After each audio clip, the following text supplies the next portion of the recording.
Welcome to Moonlight Mysteries, a calm space for long, research rich mysteries. If you enjoy these sleepy deep dives, please like this video, subscribe, and tap the bell so you don't miss new episodes. If you'd like to support the channel, a quick comment with your favorite moment helps more people find us.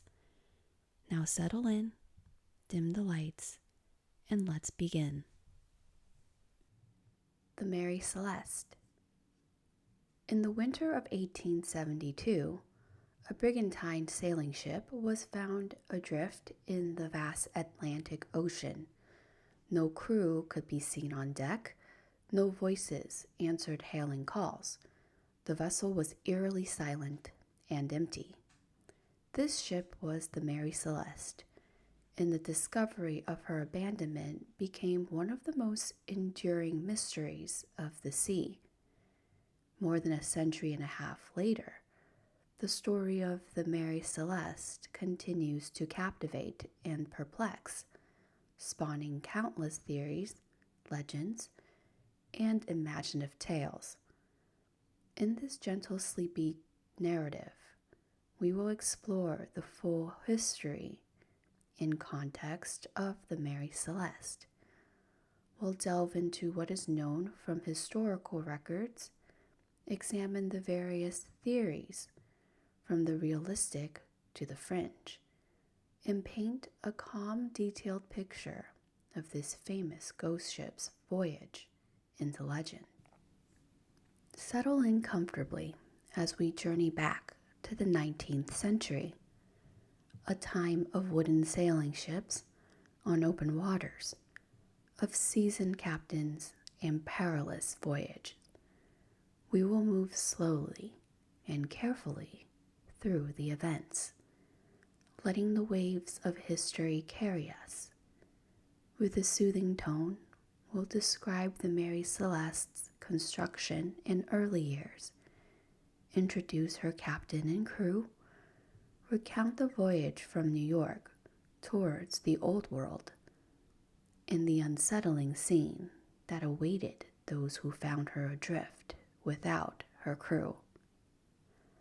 Along the way, we will provide historical context and even entertain some fantastical explanations that have been proposed for her crew's disappearance, all in a calm and reflective manner.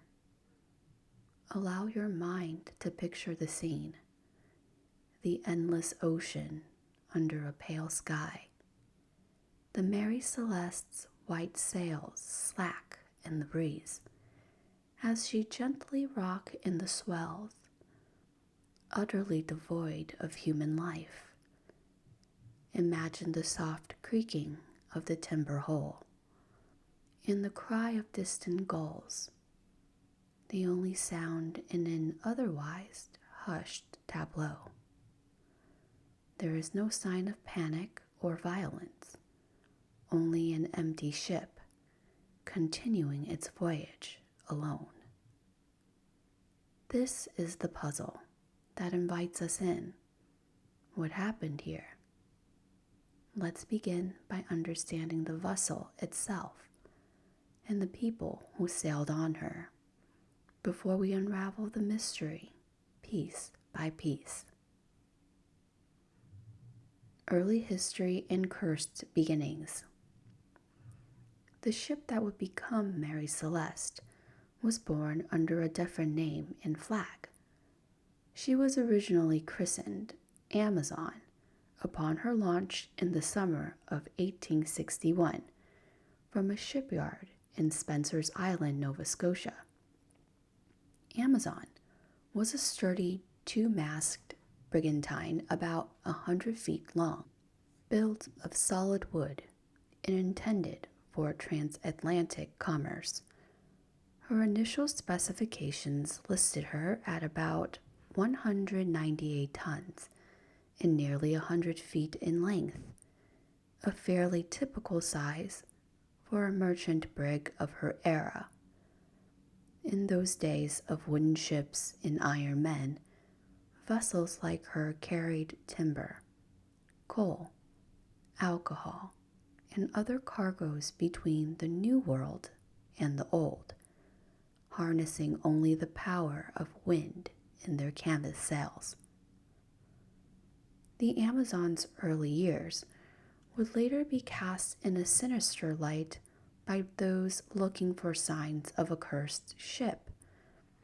On her maiden voyage in June 1861, with a cargo of timber bound for London, her first captain, Robert McLaughlin, fell gravely ill before the crossing. The ship had to return to port, and there Captain McLaughlin sadly died before the voyage truly began. This inauspicious start was followed by a series of mishaps. Later on that same first voyage, under a replacement captain, Amazon collided with fishing equipment off the coast of Maine, and after crossing the Atlantic, she struck another ship in the English Channel, sinking that vessel, fortunately without loss of life. These early accidents, though not unheard of in the age of sail, began a pattern of misfortune that stuck to the ship's reputation. In subsequent years, Amazon's luck seemed to improve for a time. Under new captains such as John Nutting Parker, who took command after 1863, and others, she sailed various trade routes to the West Indies, across to France, around the Mediterranean, reportedly without incident for several years. An old mate of the Amazon later remarked that nothing unusual happened in those voyages. We went to the West Indies, England, and the Mediterranean. Not a thing unusual happened. However, the calm did not last. In October 1867, the Amazon was driven ashore by a storm near Cape Breton Island off Nova Scotia. She was badly damaged, a wreck on the shoals. The broken hull was salvaged and sold for a small sum to a local buyer, as often happened with wrecked ships in that era. Over the next year, the stranded Amazon changed hands several times as a derelict. By 1868, an American mariner named Richard Haynes purchased the wreck for $1,750 and invested heavily to restore it. He spent an estimated $8,825, a large sum at the time, on repairs and upgrades, effectively rebuilding and refitting the vessel. When she was ready to sail again, Haynes gave her a new identity. In December 1868, he registered the ship as an American vessel in New York under a new name, the Mary Celeste. The reason for choosing this name are not clear, though some have speculated it might have been inspired by a misspelling of Marie Celeste, perhaps a reference to a daughter of the astronomer Galileo, Maria Celeste, or simply a pleasing name at the captain's fancy. Regardless, the name Mary Celeste would soon become famous for more ominous reasons. Captain Haynes himself was the first master of the rechristened Mary Celeste, but his command was short-lived. By October 1869, Haynes had run into financial difficulties. His creditors seized the ship for unpaid debts. The Mary Celeste was sold once again, this time to a partnership of New York businessmen led by James Henry Winchester, who kept the ship active in the coastal and transatlantic trade. Over the next few years, from 1869 through 1872, the ownership consortium around Winchester changed a bit, though Winchester himself retained a major stake. No detailed records of the Mary Celeste's journey in that period survived, suggesting they were routine and without incident. In early 1872, as the Mary Celeste approached a decade of service, including her earlier life as Amazon, she underwent a major overhaul in a New York shipyard. This refit was extensive and costly. About $10,000 was spent to enlarge and modernize the ship. Her length was extended to around 103 feet. Her beam widened slightly to nearly 26 feet, and her depth increased to about 16 feet. Essentially, a second deck was added and many timbers were replaced or strengthened. The Mary Celeste emerged from this refit with an increased tonnage of 282 tons, up from around 198 tons originally. She was, by all accounts, in excellent shape, in beautiful trim, as her captain would soon say, ready for a long voyage across the Atlantic. Despite the fresh rebuild, sailors are a superstitious lot, and some might have felt the Mary Celeste carried the shadow of her earlier misfortunes. She had already seen one captain die unexpectedly, caused at least one collision and ship sinking, and survived a shipwreck. Such a background, combined with a new name, which some considered unlucky at sea to change a ship's name, gave retrospective fuel to the idea that the ship was jinxed. However, any whispers of bad luck did not deter her next captain, an upstanding and pious New England mariner, from taking command. Captain Benjamin Briggs and his crew.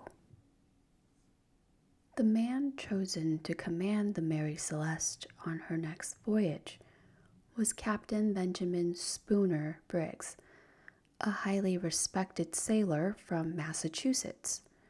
Born in 1835 to a seafaring family in Wareham, Massachusetts, Briggs was one of 5 sons of a sea captain, and by 1872, he had decades of sailing experience behind him.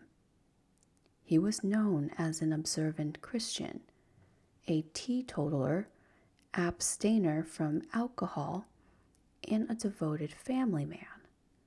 Contemporaries described Briggs as capable and rational, not prone to rash decision or flights of fancy. In fact, as we'll see, many who knew him insisted he would never abandon his ship unless absolutely forced by extremity. By 1872, Captain Briggs was 37 years old and had toyed with the idea of giving up the roaming life of the sea to go into business on land with his brother. Instead, both brothers each invested their savings into shares of a ship. Benjamin Briggs chose the Mary Celeste, buying a substantial minority stake in the vessel. By the time of the upcoming voyage, Briggs owned 8 of 24 shares in the Mary Celeste.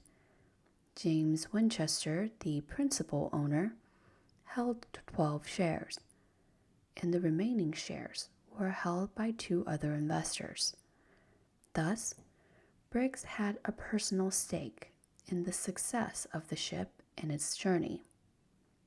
In October 1872, he took command of the Mary Celeste, which would be her first voyage after the major refit.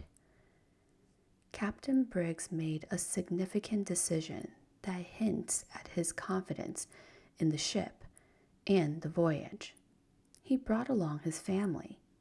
His wife, Sarah Elizabeth Briggs, age 30, and their 2-year-old daughter, Sophia Matilda, were to accompany him across the ocean. The couple's older child, their school-age son, Arthur, was left at home with his grandmother, perhaps because life at sea was deemed too harsh for a boy of 7, or simply due to schooling needs. Sarah Briggs was no stranger to sea voyages.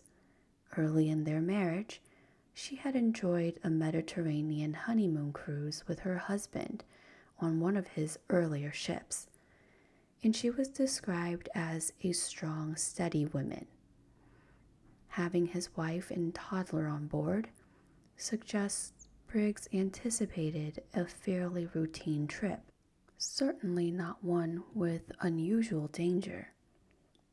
Selecting a reliable crew was another responsibility Briggs approached with care. He had hand-picked 7 crew members to serve under him on the Mary Celeste's journey. For first mate, Briggs chose Albert G. Richardson, about 28 years old. Richardson was not only experienced, but also family connected. He was married to a niece of the ship's co-owner, James Winchester, and he had sailed under Briggs before. The second mate was Andrew Gilling, 25, a New Yorker of Danish descent. The ship's steward, cook, and caretaker was Edward William Head, a young Englishman recently married who came with strong personal recommendation from owner Winchester. Rounding out the crew were 4 general seamen: Volkert Lorenzen, Boy Boz Lorenzen, Volkert's younger brother, Arian Martens, and Gottlieb Goldschall, all of whom hailed from the Frisian Islands of Germany. These 4 were described later as peaceable and first-class sailors, hard-working, and not troublemakers. By all accounts, this complement of officers and crew was competent and trustworthy. Captain Briggs was pleased with them. In a letter to his mother before departure, he said he was eminently satisfied with both the ship and crew. His wife Sarah wrote to her mother-in-law around the same time, observing that the crew appeared to be quietly capable and that she would try to note anything of interest during the voyage to share with young Arthur back home. "Tell Arthur," Sarah wrote from the harbor, "I make great dependence on the letters I shall get from him, and will try to remember anything that happens on the voyage which he would be pleased to hear." These personal touches, a mother writing cheerful letters about an upcoming trip, give us a poignant glimpse of the normal, hopeful atmosphere as the Mary Celeste prepared to sail. No one could have imagined the tragic turn to come. Departure from New York, November 1872. The Mary Celeste's fateful journey was to carry a cargo of alcohol across the Atlantic. Specifically, the ship was contracted to transport 1,701 barrels of denatured alcohol from New York to Genoa, Italy. This was industrial methylated spirits, wood alcohol or similar, not drinking liquor, a common cargo for solvents, or fortifying Italian wines. The barrels were loaded at Pier 50 on the East River in late October 1872 under Captain Briggs' supervision. On Sunday, November 3rd, 1872, with loading nearly complete, Briggs wrote a final letter to his mother.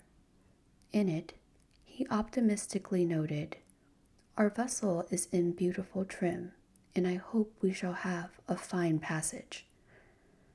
The Mary Celeste weighed anchor from New York on Tuesday, November 5th, 1872.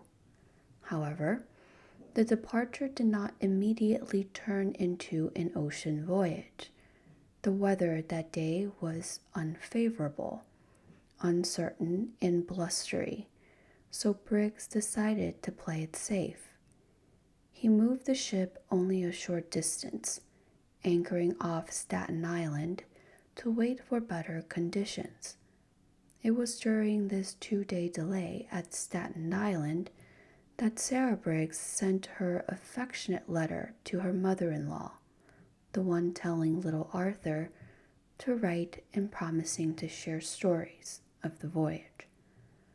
One can imagine the Mary Celeste at anchor in a sheltered bay, perhaps gently rocking while gray skies and gusty winds passed overhead, as final letters were ferried ashore. On November 7th, 1872, the weather cleared and the Mary Celeste at last set out into the Atlantic. Her journey would take her eastward across the open ocean, passing the Azores Island group off Portugal, then onto the Strait of Gibraltar, and finally into the Mediterranean towards Genoa. Unbeknownst to Briggs, another ship, a Canadian-built brigantine named Gracia, would soon be following a parallel route. The Gracia, Latin for "by the grace of God," was a cargo vessel commanded by Captain David Morehouse, also bound for Europe with a cargo petroleum destined from Genoa via Gibraltar. Interestingly, Morehouse and Briggs had some acquaintance. They were both experienced Nova Scotian sailors. In some accounts, though based on a much later recollection, suggest they may have even dined together in New York before the Mary Celeste left port. Whether or not they met, it is certain that the Gracia departed New York on November 15th, 1872, about a week after the Mary Celeste, following the same general route across the Atlantic. The stage was thus set: 2 ships on the lonely ocean, one a week behind the other, both heading towards Gibraltar. For about 2 weeks after leaving New York, the Mary Celeste's voyage appears to have been challenging, but not out of the ordinary. Heavy weather was encountered during the first part of the trip. This was late fall in the North Atlantic, a season of storms. The ship likely battled through rough seas and strong winds, which slowed her progress. We know from later inquiries that by the time she neared the Azores, mid-Atlantic Ocean islands, towards late November, the Mary Celeste had indeed endured some foul weather. Sails might have been worn or damaged, and the ship possibly took on some seawater as she labored through the waves. Still, the fact that she made it to the Azores suggests Briggs and crew navigated through these conditions with no major incident up to that point. The last entry in the ship's logbook was dated November 25th, 1872.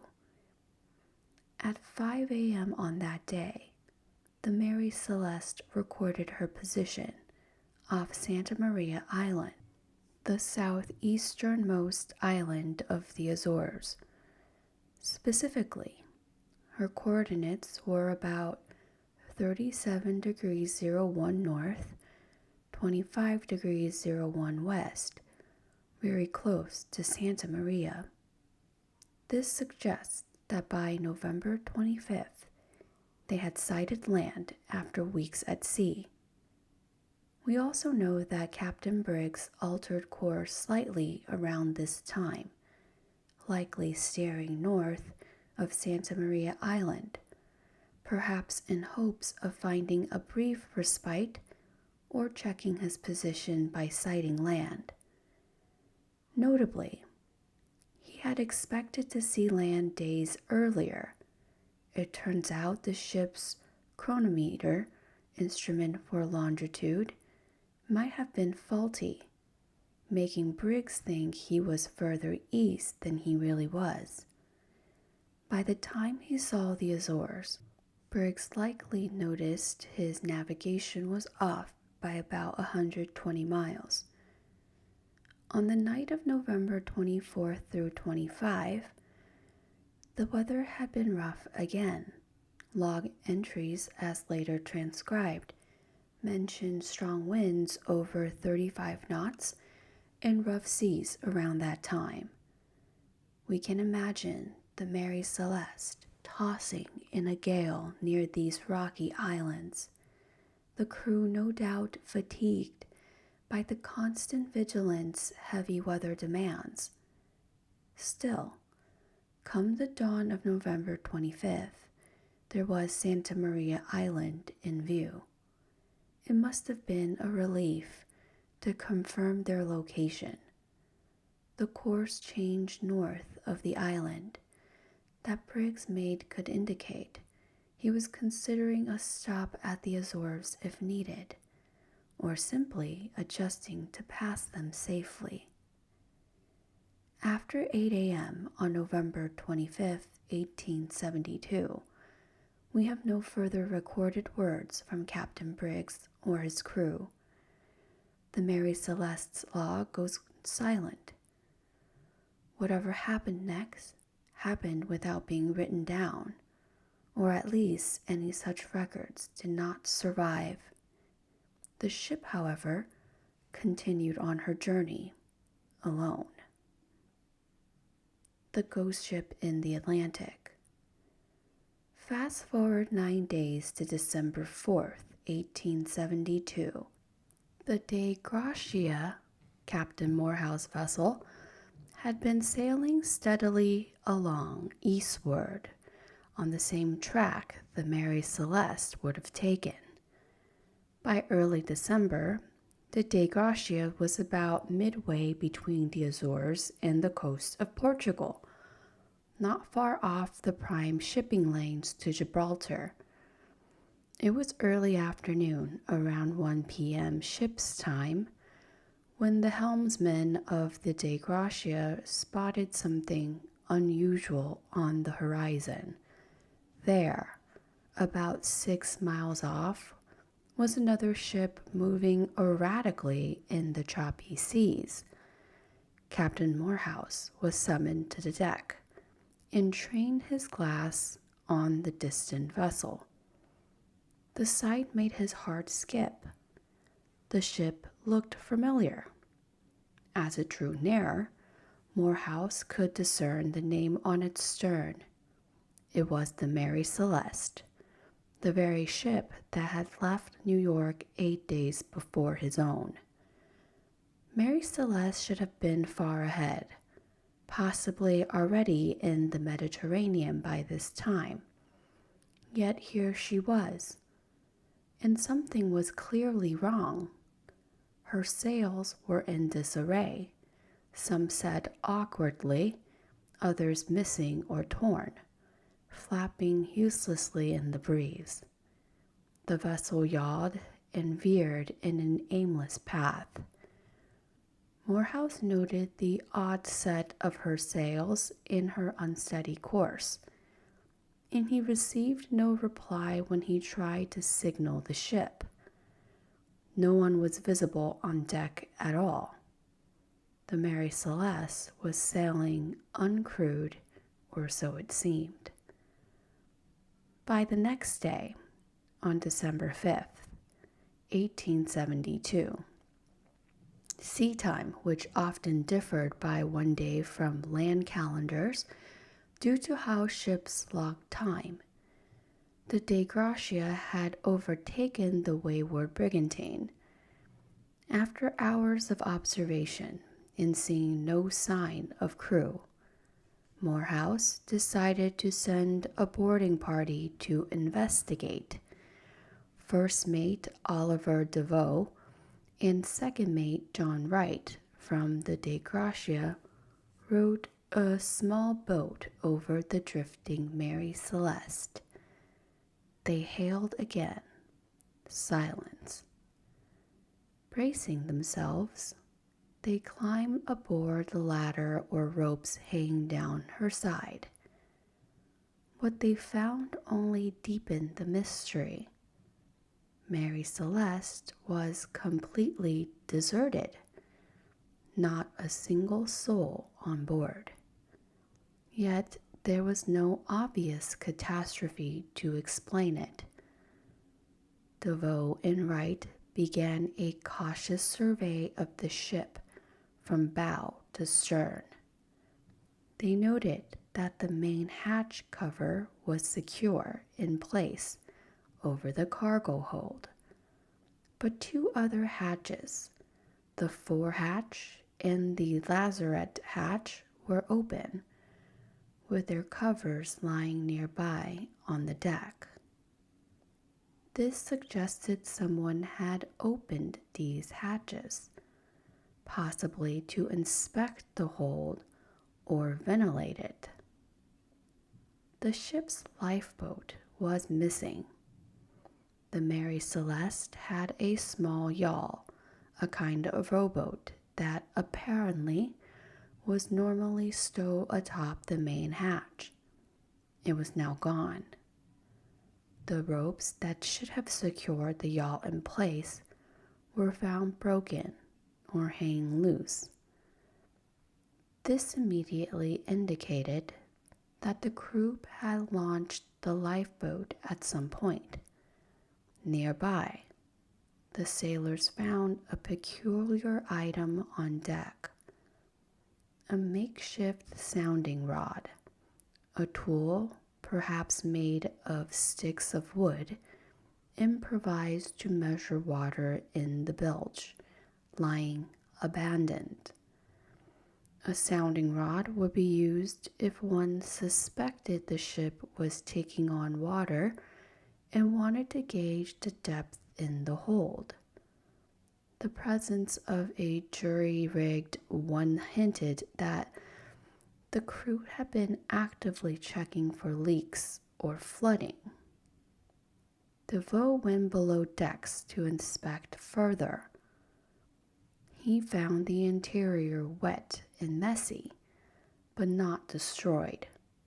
Some water had evidently entered the cabins through open skylights or doorways, making things damp. There was also about 3.5 feet of water in the hold, which is a significant amount, but not enough to threaten sinking in a vessel of this size. On many ships, some water in the bilge is not unusual. For context, 3.5 feet of water would have sloshed over the floorboards in the hold, but the Mary Celeste was not found in sinking condition. Her hull was intact and buoyant. The crew's personal belongings were still in their quarters. In the captain's cabin, DeVoe found clothes and personal items scattered about, as if the occupants left in haste or in the middle of daily life. Notably, he found Captain Briggs' sword sheathed, lying under the bed in his cabin. There were no obvious signs of struggle or violence, like bloodstains or damage from weapons on the inside. Galley equipments, pots and pans, were neatly stowed. There was no meal in preparation, no plates of food sitting out, contrary to some of the sensational myths that would later arise. However, provisions were abundant. The ship had 6 months' worth of food and water on board, completely untouched. So hunger or thirst had not driven anyone to desperation. Everything pointed to an orderly departure. The crew had left in a controlled manner aboard the lifeboat, taking some navigational tools, but leaving much behind. Indeed, DeVoe observed that the ship's navigational instruments, the captain's sextant and chronometer, as well as most of the ship's papers were missing. It made sense that if abandoning ship, Captain Briggs would try to take the navigational tools and the ship's essential documents like register and log with him. The ship's compass stand had been found shifted out of place with its glass cover broken, perhaps damaged in the rough weather or during whatever event precipitated abandonment. One telling detail was that no life belts or life jackets were found on board either, implying the crew likely took those when they left in the yawl. And unlike lurid stories later repeated in newspapers, there were no warm meals on the table, no boiling coffee, and no ship's cat left wandering. These were embellishments from writers' imaginations.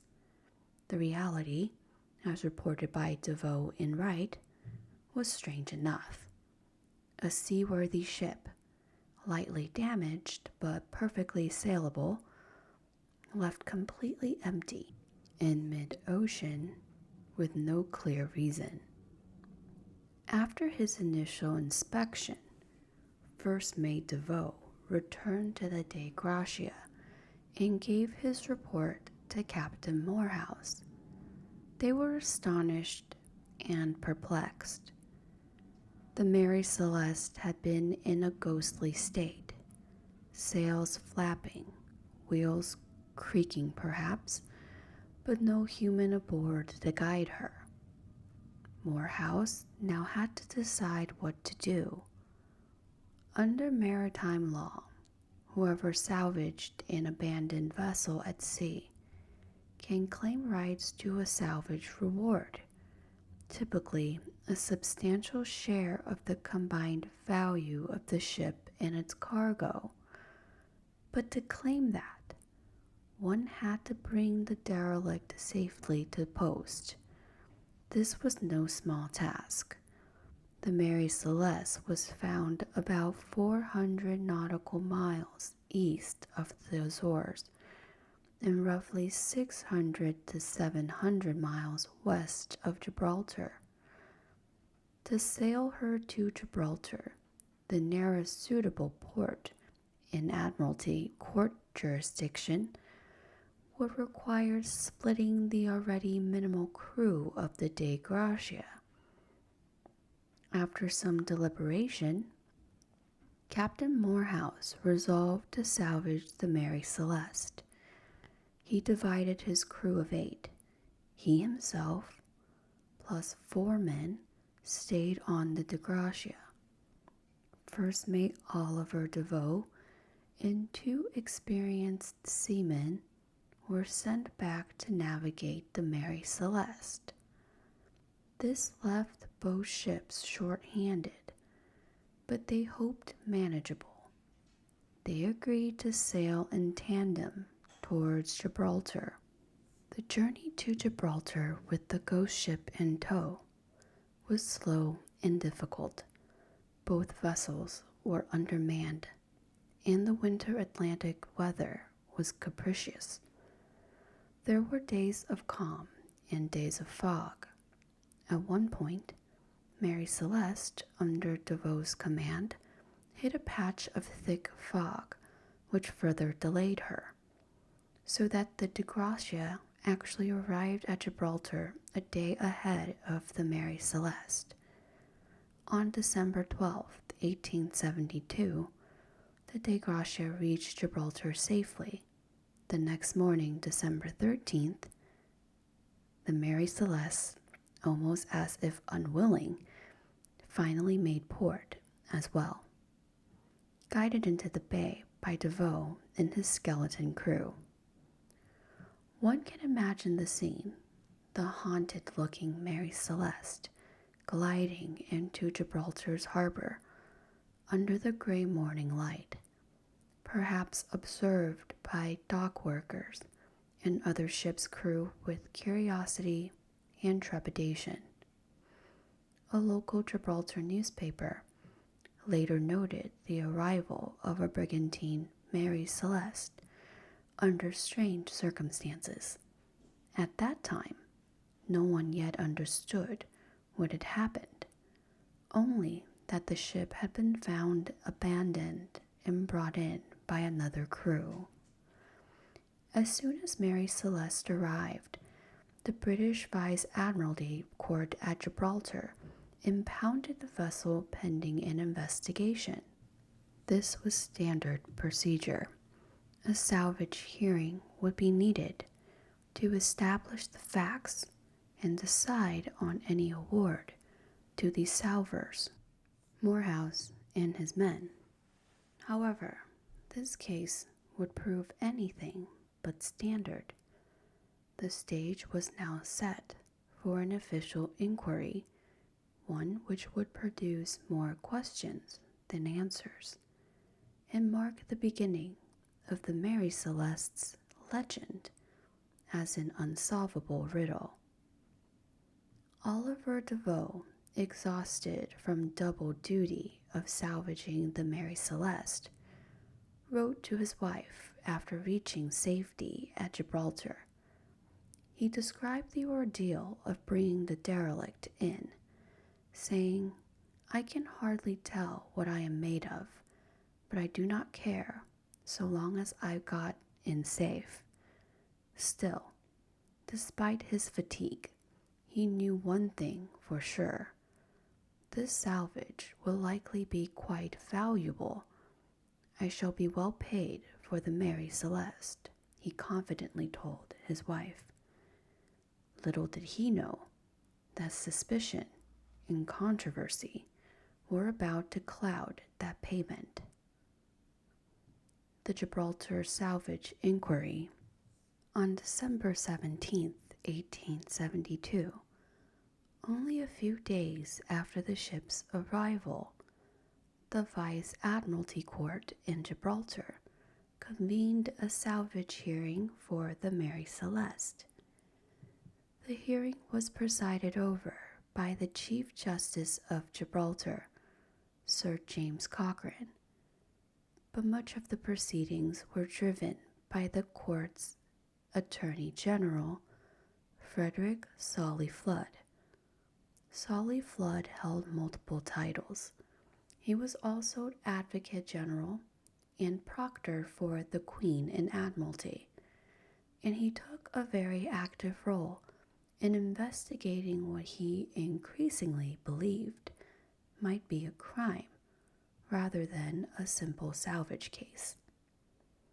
Frederick Solly Flood was later described uncharitably by historians as a man whose arrogance and pomposity were inversely proportional to his IQ. In other words, he was seen as rather overconfident in his own opinions. Once Solly Flood formed a theory, he was not easily dissuaded from it. From the outset, Solly Flood found the story recounted by Captain Morehouse, Oliver DeVoe, and the others from the De Gracia to be suspicious. How convenient, he thought, that his crew happened upon a perfectly good ship, claiming it deserted, and stood to gain a large sum in salvage money. Could it be that they had something to do with the disappearance of the Mary Celeste's crew? The Attorney General became convinced that foul play was afoot. During the hearing, the testimonies of DeVoe and Wright were taken. They truthfully described what they found on the Mary Celeste, but to Solly Flood, certain details looked like potential evidence of a cover-up. Solly Flood was influenced too by early newspaper speculation. On December 21st, 1872, the New York Shipping and Commercialist ran a story about the Mary Celeste, asserting the inference is that there has been foul play somewhere, and that alcohol is at the bottom of it. This comment hints that some were guessing the crew might have gotten into the alcohol cargo, or that perhaps some criminal element coveted the alcohol. Solly Flood himself latched onto the idea that the ship's cargo of alcohol could be the root cause of a violent episode. As part of the inquiry, Solly Flood ordered a thorough examination of the Mary Celeste for any physical evidence that might suggest what happened. On December 23rd, an official survey was conducted by the surveyor of shipping, John Austin, along with a diver named Ricardo Portinado. They inspected the hull and the interior. Austin noted a few peculiarities. There were cuts or gashes on each side of the bow, which he thought looked as if made by a sharp instrument, possibly an axe or sword. Was someone trying to fake damage, perhaps to simulate a collision? Also, they found what appeared to be possible trace of blood on the captain's ornamental sword that DeVoe had found under the bed. Austin also reported that, interestingly, the ship did not show heavy weather damage. He pointed out a vial of sewing machine oil found upright on a shelf, implying the ship hadn't been rocked severely since it was placed there. Critics later noted that the oil vial could have simply been set upright by someone after the fact, so that observation might be meaningless. The diver Portinado's inspection of the hull found no signs that the ship had collided with anything or run aground. A subsequent inspection by a panel of Royal Navy captains concurred that the cuts on the bow looked deliberate, not from natural wear or sea accidents.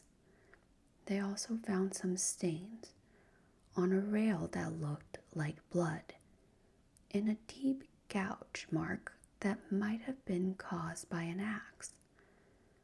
All these findings strengthened Solly Flood's suspicion that human wrongdoing, perhaps murder, in a clumsy attempt to conceal it, had occurred. You can imagine Solly Flood pacing as he theorized.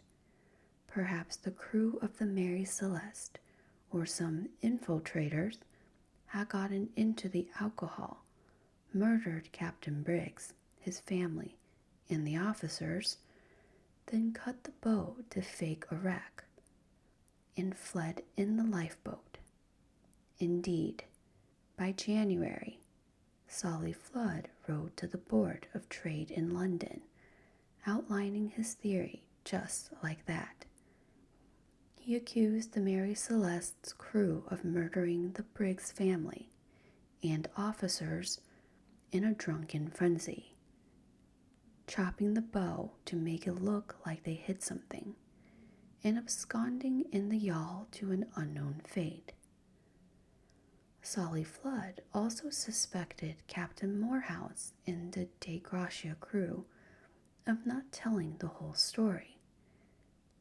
He could not believe the Mary Celeste would sail so far, 400 plus miles, with nobody aboard in the time between her abandonment and discovery. He thought logs might have been altered, positions misreported.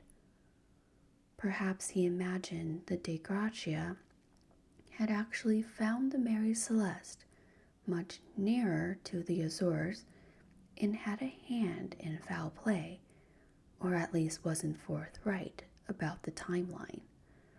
In short, the Attorney General was tying himself in knots of conspiracy.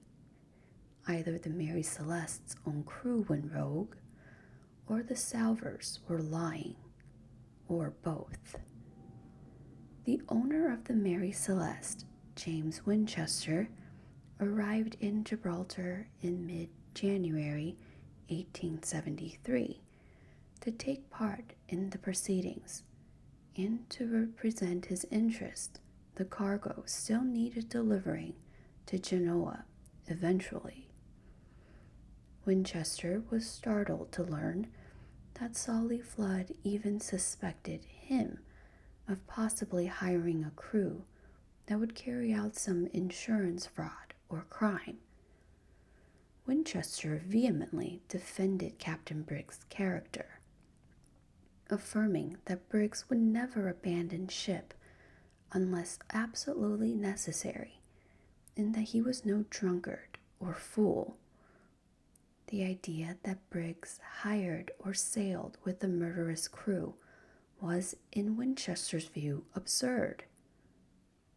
As the inquiry dragged on into January 1873, some of Solly Flood's pet theories began to crumble under real evidence.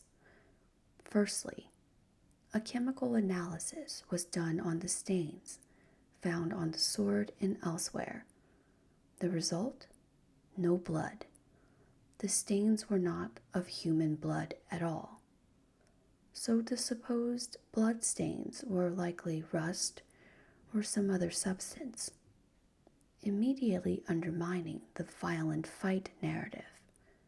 Secondly, a report by Captain Schufelt of the U.S. Navy, stationed in Gibraltar as an observer on behalf of the American consul, argued that the markings on the bow were not axe cuts. Schufelt concluded those marks were natural results of the sea's action on the wood.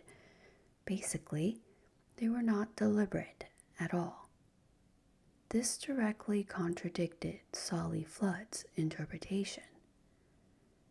With no solid proof of foul play, Solly Flood had to begrudgingly let go of the Mary Celeste.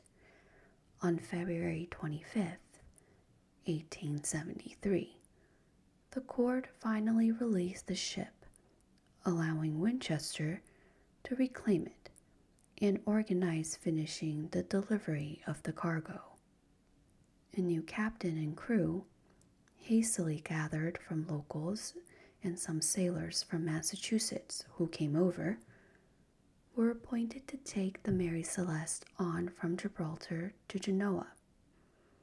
The missing people were not found, and at this point it was accepted that we might never know their fate for sure. But there remains the matter of the salvage. How much reward did the crew of the De Gracia deserve for rescuing the Mary Celeste? Typically, given the value of the Mary Celeste and the cargo, one would expect a generous salvage award. Often, the salvers could get 1/3 or more of the value if a lot of risk was involved. The total insured value of the ship plus cargo was around $46,000, which was a hefty sum in those days. Morehouse and his men certainly endured hardship bringing the ship in. However, the court's judgment was decidedly stingy, likely influenced by the lingering cloud of suspicion over the salvers' possible involvement. On April 8, 1873, Chief Justice Cochran announced the award, only £1,700, about 1/5 of the total value. This was far lower than expected. One contemporary authority opined it should have been 2 or 3 times that amount, given the circumstances. Cochran, in making the award, delivered some scathing remarks about Captain Morehouse's decision to split up his crew and send the Dei Gratia on to deliver its cargo during the hearing, implying unprofessional conduct. It was as if the court wanted to express doubt without outright accusing Morehouse of anything. Modern writers note that Cochran's tone effectively cast a lasting shadow of suspicion on Morehouse and his crew, even though officially they were clear of wrongdoing. As one author put it, Morehouse and his men would be under suspicion in the court of public opinion forever. Indeed, to this day, some still wonder if the Dei Gratia crew might have had some secret role, but as we'll discuss, that seems highly unlikely given known facts.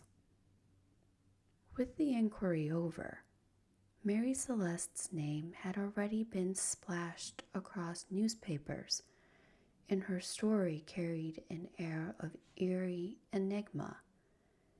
If not pirates, not mutiny, and not an obvious disaster, then what had happened?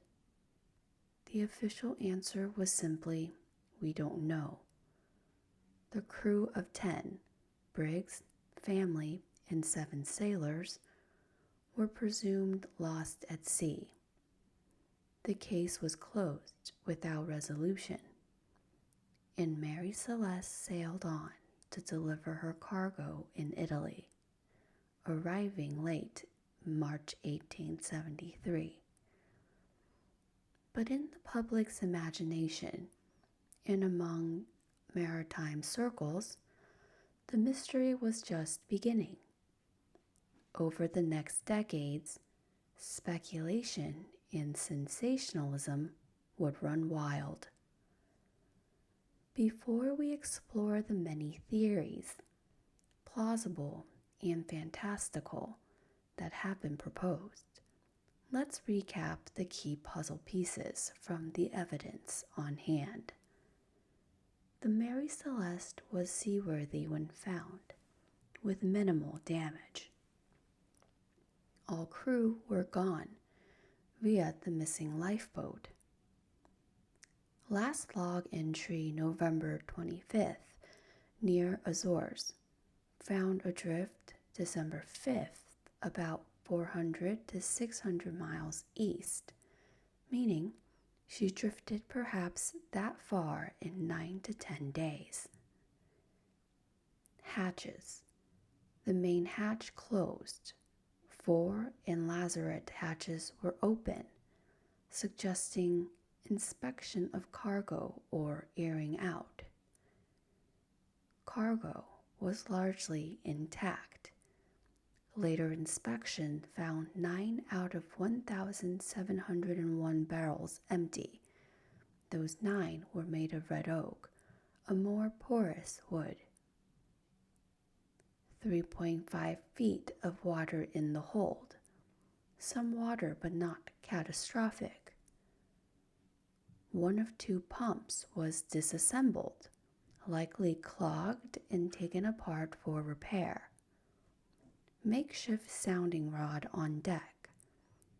Indicates concern about water in the hold. Personal belongings undisturbed of Briggs' inmost crew, suggesting no pirate raid and a rushed but not panicked departure. Captain's papers and navigational instruments missing, taken by whoever left in lifeboat. No signs of fire or explosion, no burns or soot, and hatches mostly in place. No evidence of violence. Initial suspicion of blood proved false. These clues must be considered against the backdrop of what could cause a captain to give the dreaded order, abandon ship. Something every sailor is loath to do unless they truly fear for their lives. As one mariner later noted, if the Mary Celeste had blown her timbers, she would still have been a better bet for survival than the ship's boat, meaning a sound ship is safer than a tiny lifeboat on open ocean. So why would Briggs, a man noted for his sense and experience, take such a desperate step? Many explanations have been put forth over the years. Let us now, in a calm and orderly manner, examine the theories, separating those grounded in evidence from those born of imagination. We shall consider them one by one, from the foul play scenario to the natural disaster hypotheses, from the scientific to the supernatural. Feel free to drift along with the storytelling. We will keep a measured pace, examining each idea thoughtfully, much like an old detective pondering a cold case by a warm lamp on a quiet night. Early suspicion of foul play. In the immediate aftermath of the discovery, as we saw, foul play was heavily suspected. Even before the Gibraltar inquiry ended, newspapers and armchair detectives were proposing dark deeds.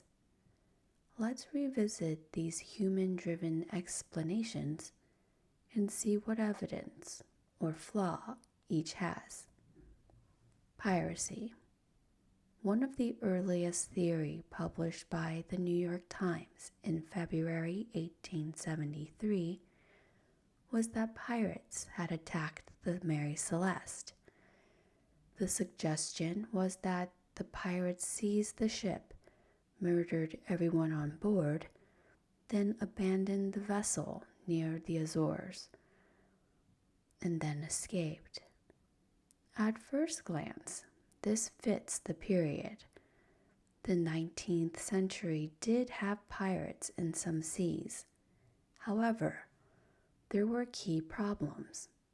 For one, piracy was not common in the Atlantic lanes near the Azores in the 1870s. The British Royal Navy and other nations patrolled these routes, and pirates typically operated elsewhere, like closer to the Barbary Coast or in the Far East. Furthermore, pirates' motive is robbery, yet on the Mary Celeste, all valuables were left behind.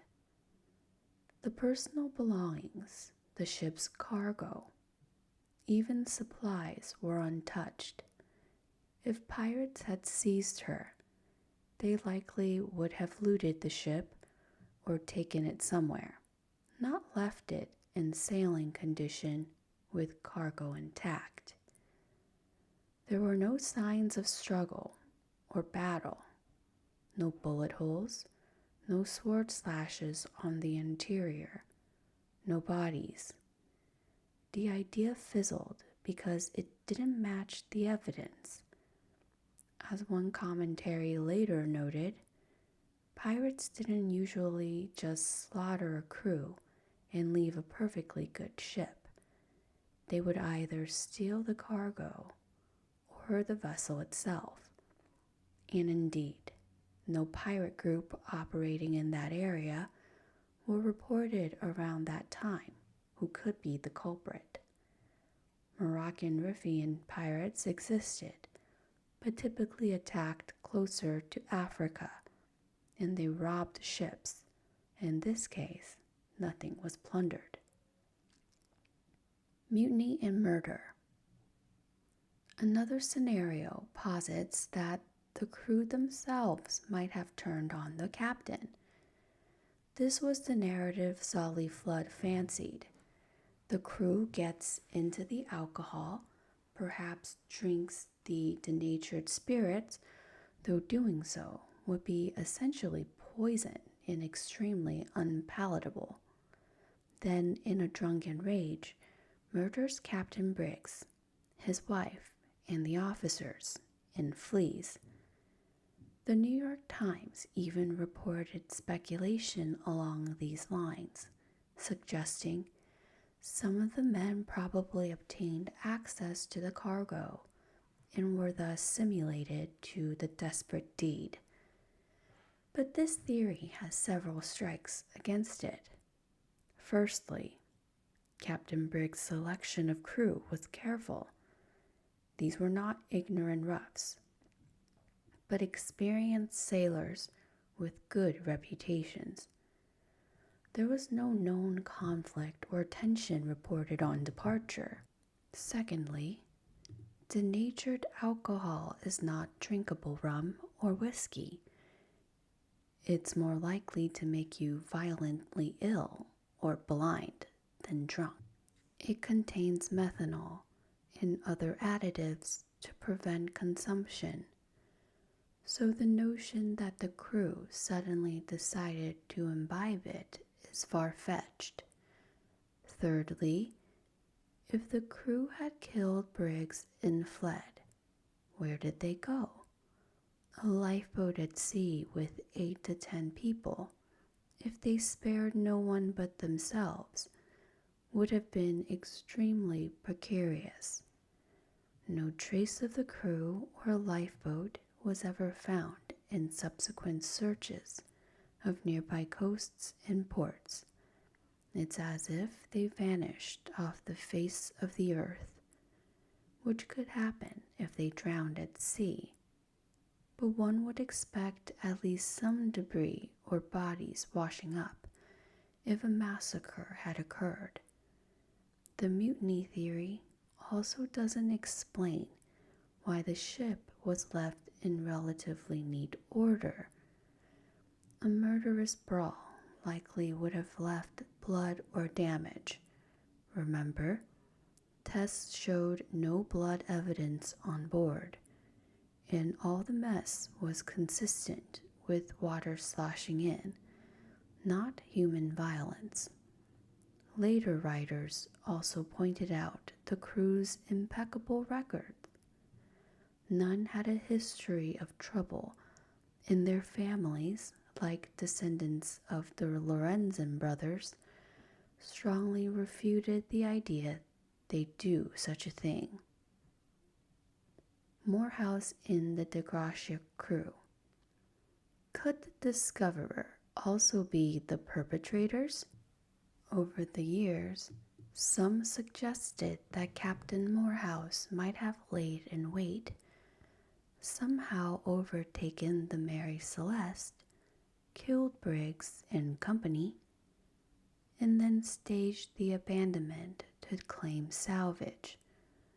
A 1931 article in Quarterly Review theorized that De Gracia might have secretly trailed Mary Celeste, lured Briggs and crew aboard the De Gracia, and killed them there before Morehouse men went back and faked the ghost ship scenario. This reads like a lurid novel plot, and it clashes with practical reality. Notably, the De Gracia left New York 8 days after Mary Celeste, and the De Gracia was a slower ship. It is highly implausible for the De Gracia to catch up to Mary Celeste before Gibraltar, unless Mary Celeste was delayed or stopped. And if so, why would Briggs wait mid-ocean? Indeed, by the time of discovery, Mary Celeste had obviously been drifting a while, not a scenario of an interception, but rather a chance meeting. Maritime expert Paul Begg points out the timeline doesn't work for the supposed chase and ambush. Moreover, if Morehouse planned such a crime, he wouldn't likely involve his whole crew and risk all their necks for a salvage that turned out to be modest. Another theory had Morehouse and Briggs colluding to fake the abandonment and split the salvage. But if that were so, Briggs essentially sacrificed his family and entire future for a payout, something strongly inconsistent with his character and with leaving his young son behind. Why abandon Arthur if you plan to disappear and start anew? Such collusion also doesn't explain the risk in random drift. A staged disappearance could have been done near shore or something less mystifying. As one Arthur noted, if Morehouse and Briggs had been planning such a scam, they would not have devised such an attention-drawing mystery. They would want it simple and neat to claim salvage, not a worldwide head-scratcher. Insurance fraud by the owners. Solly Flood at one point inquired into whether James Winchester, the principal owner, had over-insured the ship to profit from her loss. It was true the cargo and ship were insured, but no evidence of fraud was found. The insurer themselves never raised the complaint. If anything, they had to pay out for the lost cargo delivered late. If Winchester intended fraud, relying on an unknown mechanism for the crew to vanish and someone else to salvage the ship would be an awfully convoluted plan. In fact, the Mary Celeste eventually delivered its cargo, at least the barrels that remained intact, so it wasn't a total loss at all. Years later, ironically, a subsequent owner of Mary Celeste did attempt an insurance fraud by intentionally wrecking her, which underscores that if one wanted to scuttle a ship for money, one would choose a far simpler method than creating a ghost ship. Briggs himself did it. One bizarre suggestion from 1925 by historian John Gilbert Lockhart was that perhaps Captain Briggs went insane, a religious mania, and killed everyone then himself. This was pure conjecture with no basis. Briggs' family was outraged. Lockhart actually met with Briggs' descendants and apologized, retracting this baseless theory. There is zero evidence to support such an action by Briggs, who had no history of instability, and again, no sign of violence on the ship. When weighing all of these foul play ideas, they all faced the same core issue. None of the physical evidence from the Mary Celeste supports a violent struggle or crime. No blood, despite initial suspicions, no damage from weapons, no missing valuables. The outcome, a ship left afloat and intact, is not what criminals typically desire. If it were pirates or mutineers, they either would have taken the ship or sunk it to hide evidence. They wouldn't leave it drifting to be found. If it were the Salvers committing murder, they took an enormous risk, leaving so much evidence that might have implicated them. So most investigators and historians have concluded that foul play by humans is highly unlikely in the Mary Celeste case. That shifts focus to non-criminal explanations, some emergency or perceived threat that caused Briggs to evacuate. Let's explore those. The lifeboat in a panicked evacuation. One of the earliest reasonable theories was that Captain Briggs and crew might have temporarily abandoned ship due to some scare, intending to return when it was safe. This revolves around the idea that they all got into the lifeboat as a precaution, but then failed to get back aboard. Briggs' own cousin, Oliver Cobb, put forth such a scenario after hearing the facts. Cobb suggested that maybe there was an alarming situation, like fumes or flooding, which we'll detail later. So Briggs ordered everyone into the yawl for safety. The yawl could have been tethered to the Mary Celeste with a line, allowing them to drift behind the ship at a short distance. This way, if an explosion or other danger occurred on the ship, they'd be off of it, but close enough to reboard once it was over. Indeed, DeVoe's report on the state of ropes did note some ropes hanging over the side and a frayed end, possibly consistent with a rope that had been tied off and snapped. The theory goes that in the process of this evacuation, maybe the line parted. Perhaps a sudden gust of wind or wave snapped it. Or perhaps it wasn't secured properly in haste. The Mary Celeste, with some sails still set, then sailed away faster than the people in the yawl could manage. Being a small open boat, the yawl could have easily been overwhelmed by waves or simply lost at sea, while the sturdy brigantine sailed on without them. This concept is tragically plausible. If you can imagine the crew sitting in the bobbing lifeboat, watching in dismay as their ship, through one refuge in an endless ocean, literally sails away over the horizon after a rope snaps, you can feel the despair. There would be little they could do. In moderate winds, a big ship with sails can move faster and more steadily than a rowboat with 10 people in it. They could try to row or hoist a small sail in the yawl, but catching up would be unlikely.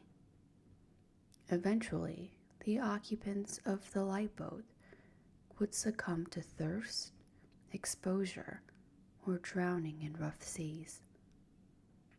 Supporting this scenario, we have a few pieces of evidence.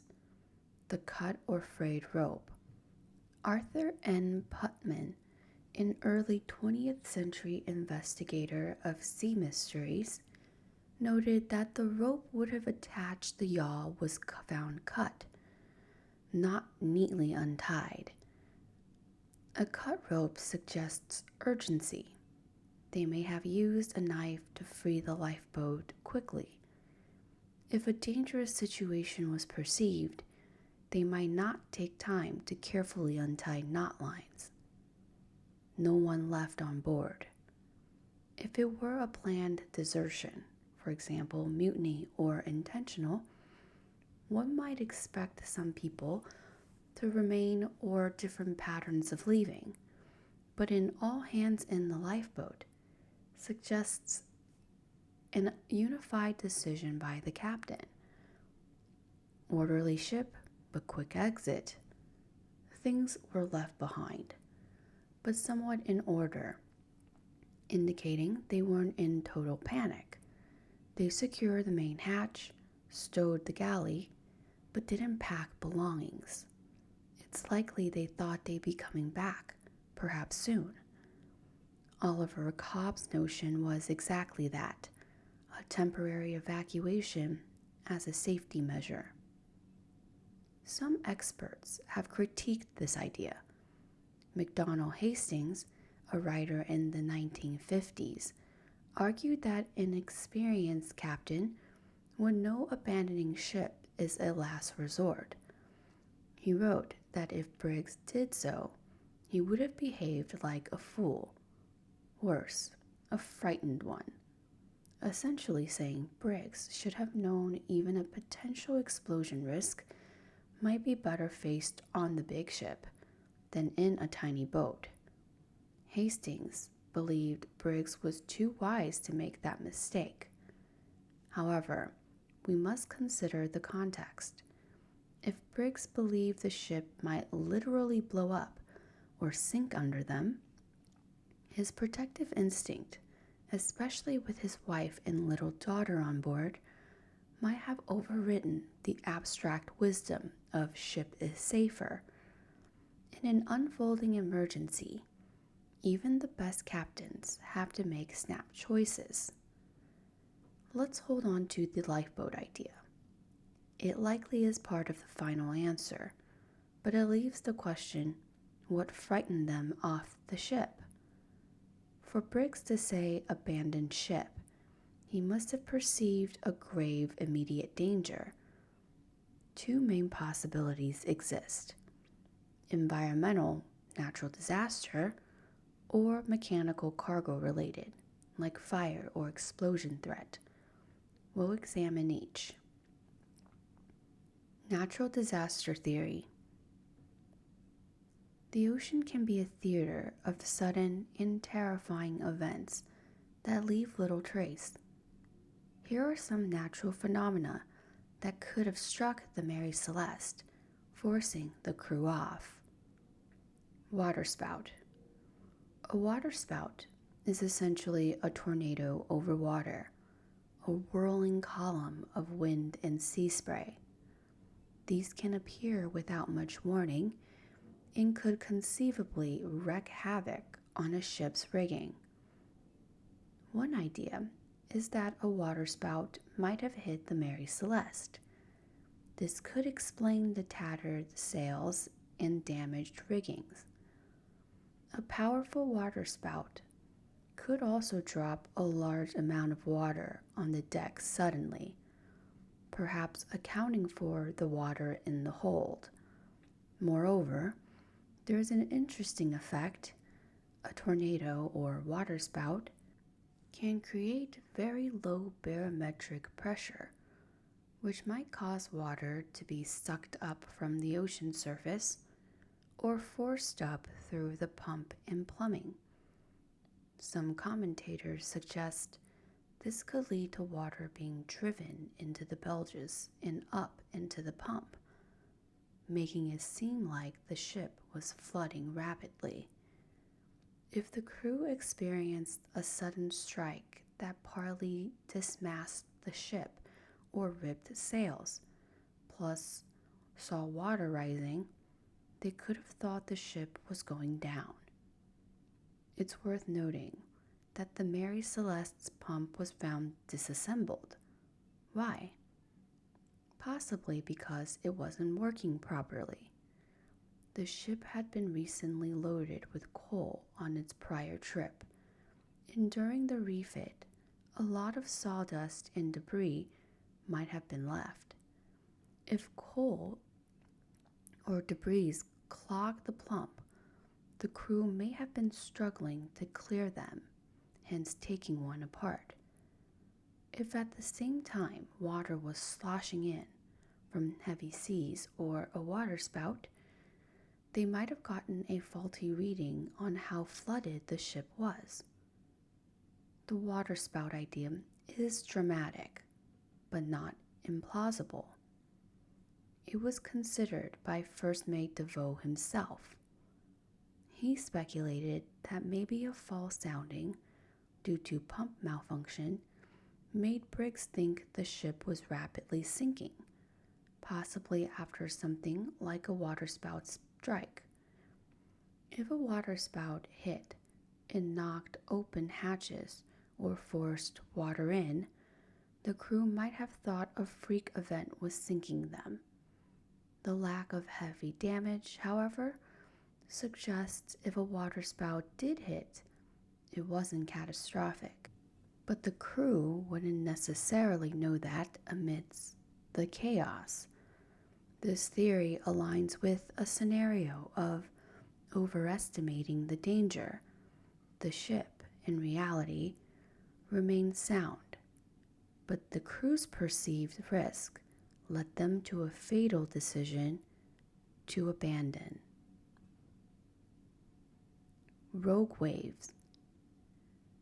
A related hypothesis is that giant rogue waves or series of waves swamped the ship suddenly.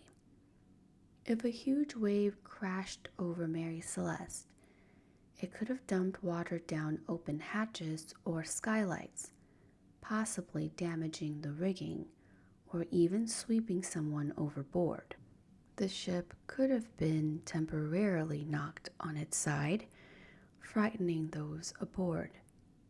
In the aftermath, perhaps they saw water rushing in and feared she'd not recover.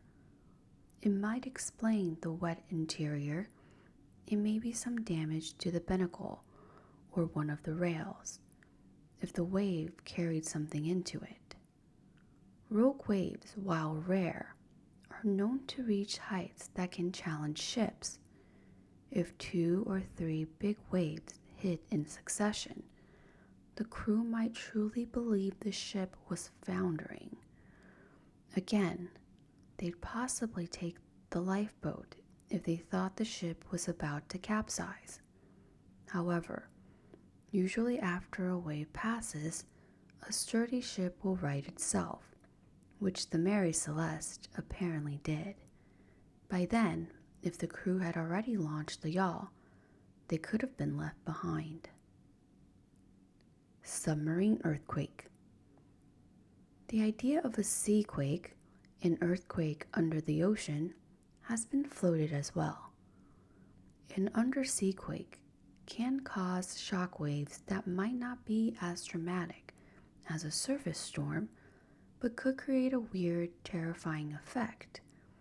The sea might suddenly become agitated, belching gas, or the ship might shake or shudder inexplicably. If the Mary Celeste was near the Azores, which is a volcanically active area, a seabed quake could have spooked them. One theory is that a sea quake could have jarred the cargo, causing some barrels to leak, releasing fume, and also forcing water up, similar to the waterspout pressure idea. A New York World article in January 1886 highlighted a case of a vessel carrying alcohol that exploded, hinting that seismic activity could trigger such events. If the crew heard ominous rumbling from below, felt the ship quiver, and maybe smelled fumes, they might have thought their ship was about to explode or founder.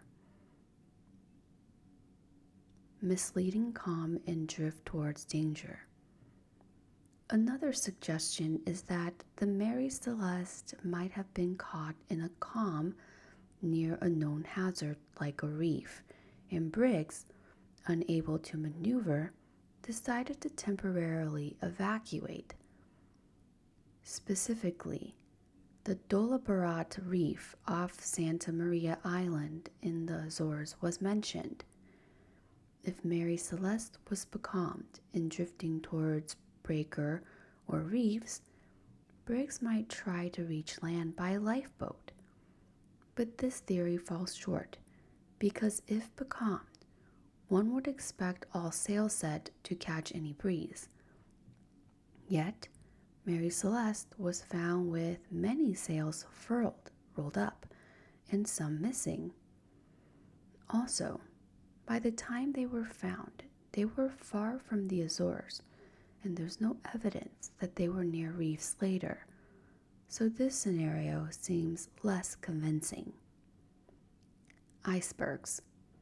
Some wondered if they might have sighted an iceberg far south, fearing collision and abandoning ship.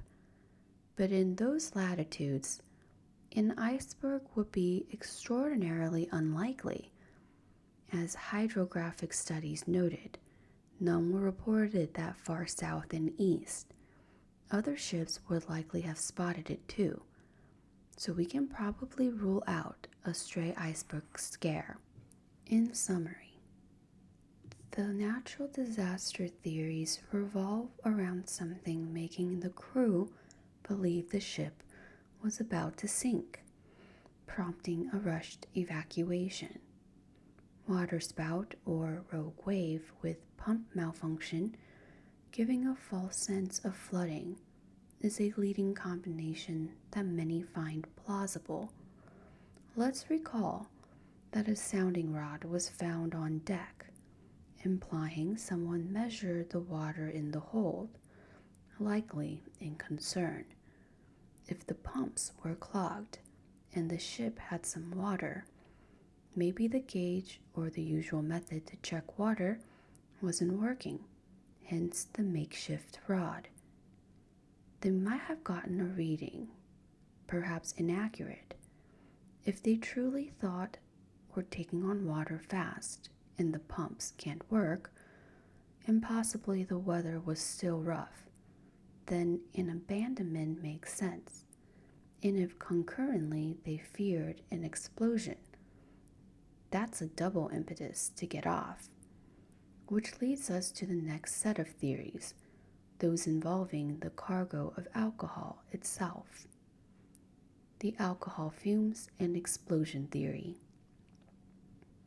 From early on, people fixated on Mary Celeste's cargo, 1,701 barrels of industrial alcohol. Could these have been the culprit? It seems the cargo was largely intact, but recall that 9 barrels were found empty when unloaded. Those 9 barrels made of red oak likely leaked their contents during the voyage. Red oak is more porous than white oak, which the other barrels were made of, so it's plausible that alcohol vapor built up in the hold. Now imagine the scene. The ship has been pitching in warm weather. Maybe the Azores sun warmed the deck. Perhaps fumes accumulated to a critical point. One theory is that there might have been a small explosion or flash fire, powerful enough to frighten everyone, but not sustained enough to leave burn marks. For instance, say a crewman went down to check the cargo hold, carrying a lantern or lit pipe. The vapors could ignite in a brief fireball, what chemists call a pressure wave explosion. This might blow open hatch covers, or at least send a terrifying burst of flame and noise through the hold, but then quickly snuffed out, because the alcohol gas burns off in an instant, and without continuous fuel or oxygen, it won't set a whole ship ablaze. Proponents of this scenario often cite that 2 hatch covers were found open. Were they opened to ventilate after smelling fume or after a small blast? Some reports, as noted by Oliver Cobb in 1873 and later New York World Peace in 1913, described the idea that escaping fumes or a minor explosion panicked Briggs. If there was even a tiny explosion that lifted the hatch or made a loud report, the captain might yell fire or fear the next blast would engulf the whole ship. Interestingly, as noted earlier, no obvious fire damage or soot was found by the boarding party. Solly Flood himself noted the main hatch was found secure, not blown off. However, a later experiment in 2006 by chemist Andrea Sella showed that an alcohol vapor explosion in a model hold can indeed create a dramatic flame burst and pressure wave, but leave no soot or burning behind. Sella's experiment involved butane gas to simulate alcohol fumes. It produced a spectacular wave of flame, followed by relatively cool air, no charring, no soot. This demonstrates that it's entirely possible for a short, sharp explosion to happen without leaving obvious traces on wood surfaces. So, imagine the crew's experience a whoosh of flame in air. Perhaps the hatch covers lift or a door blows open. Nobody is hurt, but everyone is extremely alarmed that the hold might erupt. Briggs, a father and husband, as well as captain, decides they must get off the ship immediately in case of a bigger explosion. They launch the lifeboat as a precaution. In their haste, and likely fearing the ship could explode any second, they might have failed to secure the tow line properly, or perhaps cut it deliberately to get distance.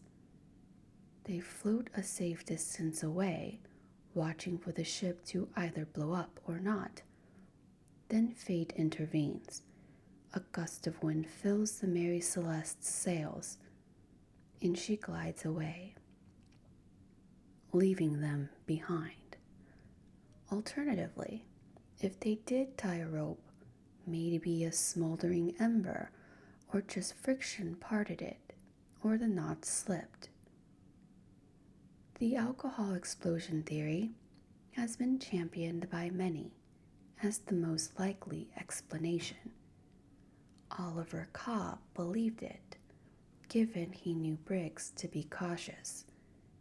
In his view, some combination of rumblings from the hold, the smell of escaping fumes, and possibly an explosion forced Briggs' hand. Cobb thought Briggs fled in the yawl without properly securing it due to haste. And indeed, no one came back because once separated, they were lost. The lack of any burn marks on the ship is a weak point of this theory, but as mentioned, the Sella experiment counters that by showing it's plausible for a cool flame flash to occur. One might ask, why didn't they smell fumes earlier and take other precautions? Possibly they did smell something and opened the hatches, which is why they were opened when found, to air it out. The crew might have been ventilating the hold when something ignited. If the main hatch was closed again, maybe they had resecured it after venting, or it never blew in the first place. What about the galley stove? Perhaps if someone lit the stove or there was a spark, that could ignite fumes. Or if a crewman snuck a pipe. Despite Briggs being strict, sailors often smoked. A theory in the early 1900s by Arthur P. Putman claimed the logbook had entries about ominous rumblings and small explosions from the hull during the journey. It's unclear if Putman actually saw the log or was speculating, as the log itself didn't survive beyond the last entry. He postulated maybe there was a larger explosion that finally panicked them to flee. Putman even thought the explosion might have dislodged the hatch cover, though official accounts say the main hatch was secure. Perhaps he was referring to the fore hatch or the lazarette covers being off. Critics of the explosion theory note, if they truly expected an explosion, tying a lifeboat to the ship would be counterintuitive. Why tether yourself to a bomb? Begg notes, it'd be illogical to attach the yawl to a ship you think will explode. However, they could have just wanted to be a short distance away, not necessarily on a long tether, but maybe ready to cast off quickly. Or maybe they initially thought to return quickly, but then something made them cut the line entirely. So far, the most widely accepted explanation by many modern investigators, including documentarian Anne McGregor in 2002, synthesized several of these factors: poor weather, minor damage, pump malfunction, alcohol fume scare, precautionary evacuation. Let's break that down as one coherent scenario, and this aligns with McGregor's finding. The Mary Celeste had come through storms. She was likely leaking some, and the bilges had water. The pumps get clogged by debris, coal dust from previous cargo, and sawdust from refit, making it hard to remove water or even measure it. Briggs finds his chronometer's error only after reaching Azores, and he's perhaps already anxious after days of bad weather and the ship being off course. On November 24th, 25th, Mary Celeste faces another gale, possibly taking in more water, 3.5 feet worth by December 5th. They realize one pump is out, maybe only one working. They try a sounding rod, thinking water is rising. Simultaneously, or soon after, crew might sense something weird in the hold, fumes or actual steam if water contacted the alcohol, or maybe they heard odd noises, which could be barrel shifting or small bursts. As they near Santa Maria, Briggs sees land, but also perhaps decides if something happens, at least land is close. On the morning of November 25th, or just before, something, possibly an explosion of gas, convinces him the ship might be about to catch fire or blow. Within sight of Santa Maria's shores, he orders everyone to get in the lifeboat. Perhaps he initially ties the lifeboat to stay connected, thinking they'll return or tow behind. The weather might still be rough or squally even if the gale passed. Then, calamity. Either a sudden gust drives Mary Celeste ahead, or the rope snaps. One detail McGregor uncovered. Based on weather data, they calculated Mary Celeste could drift those 400 miles in the time frame, essentially sailing itself with minimal sail set.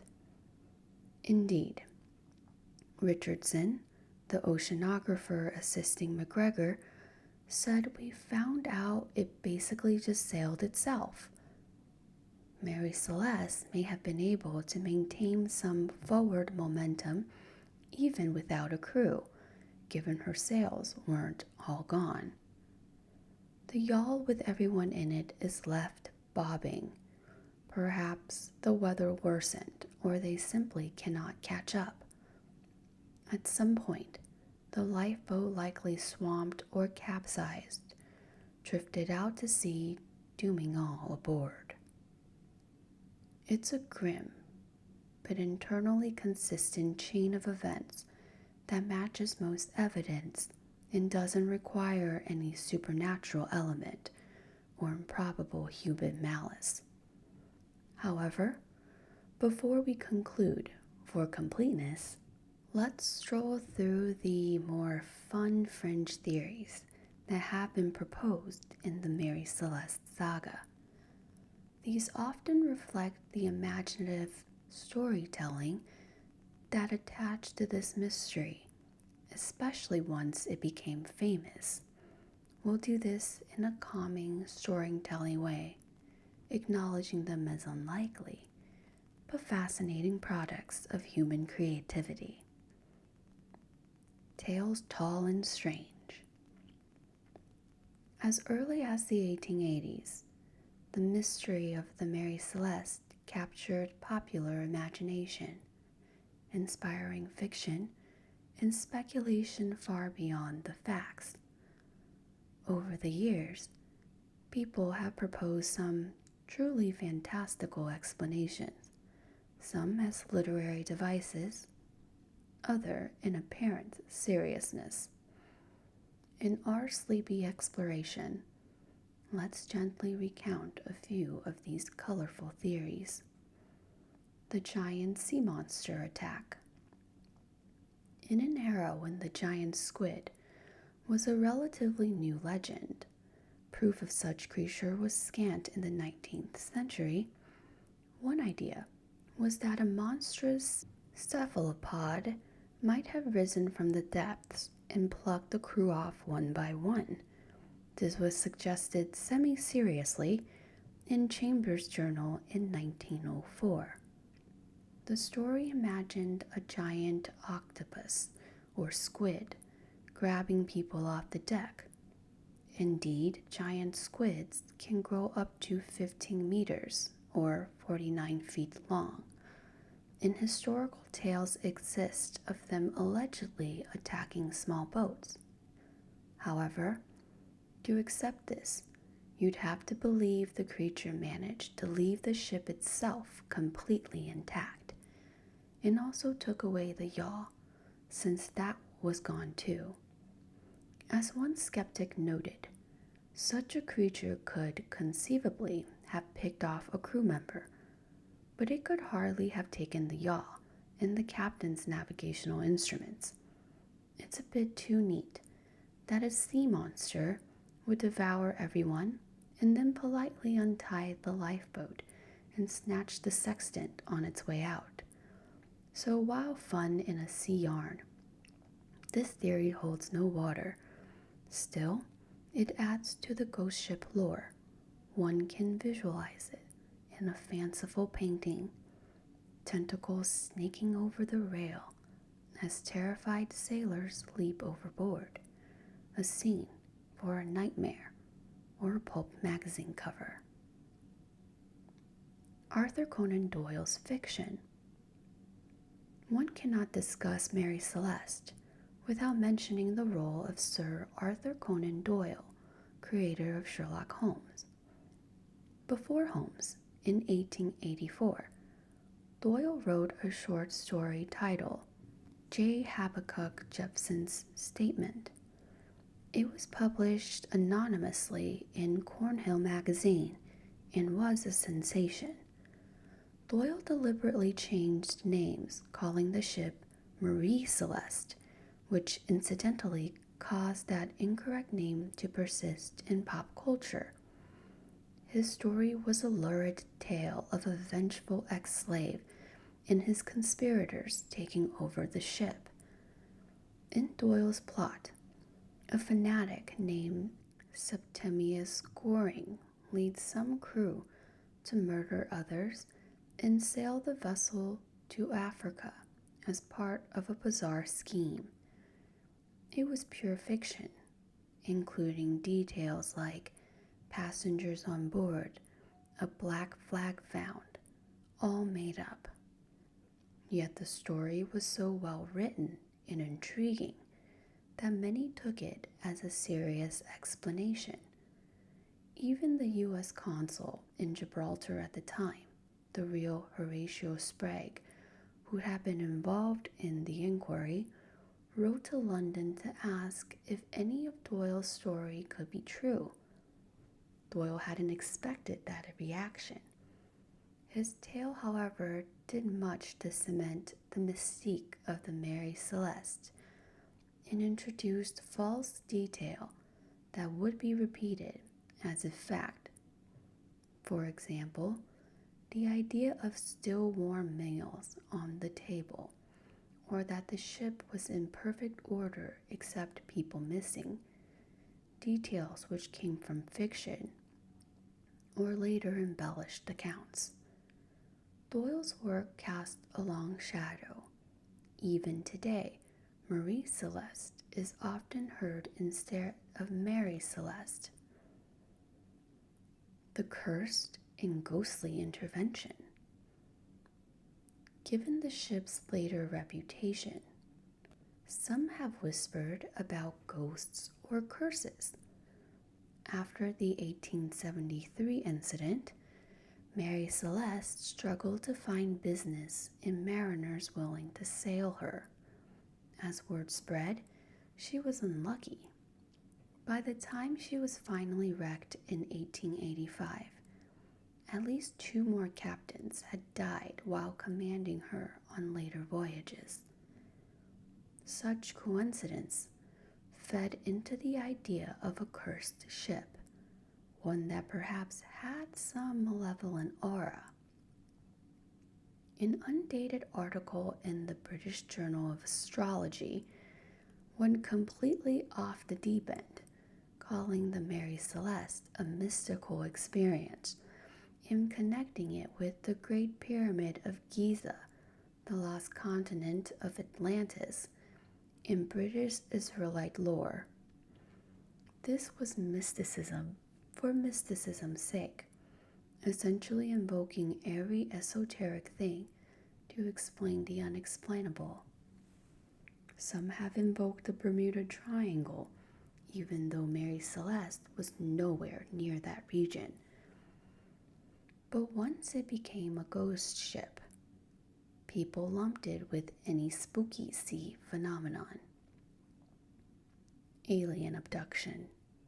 Naturally, in the 20th century, as UFOs entered the popular culture, some thought, why not aliens? Perhaps a flying saucer plucked the people up, leaving the ship intact. It's a theory with zero evidence, but it often comes up tongue-in-cheek when listing possibilities.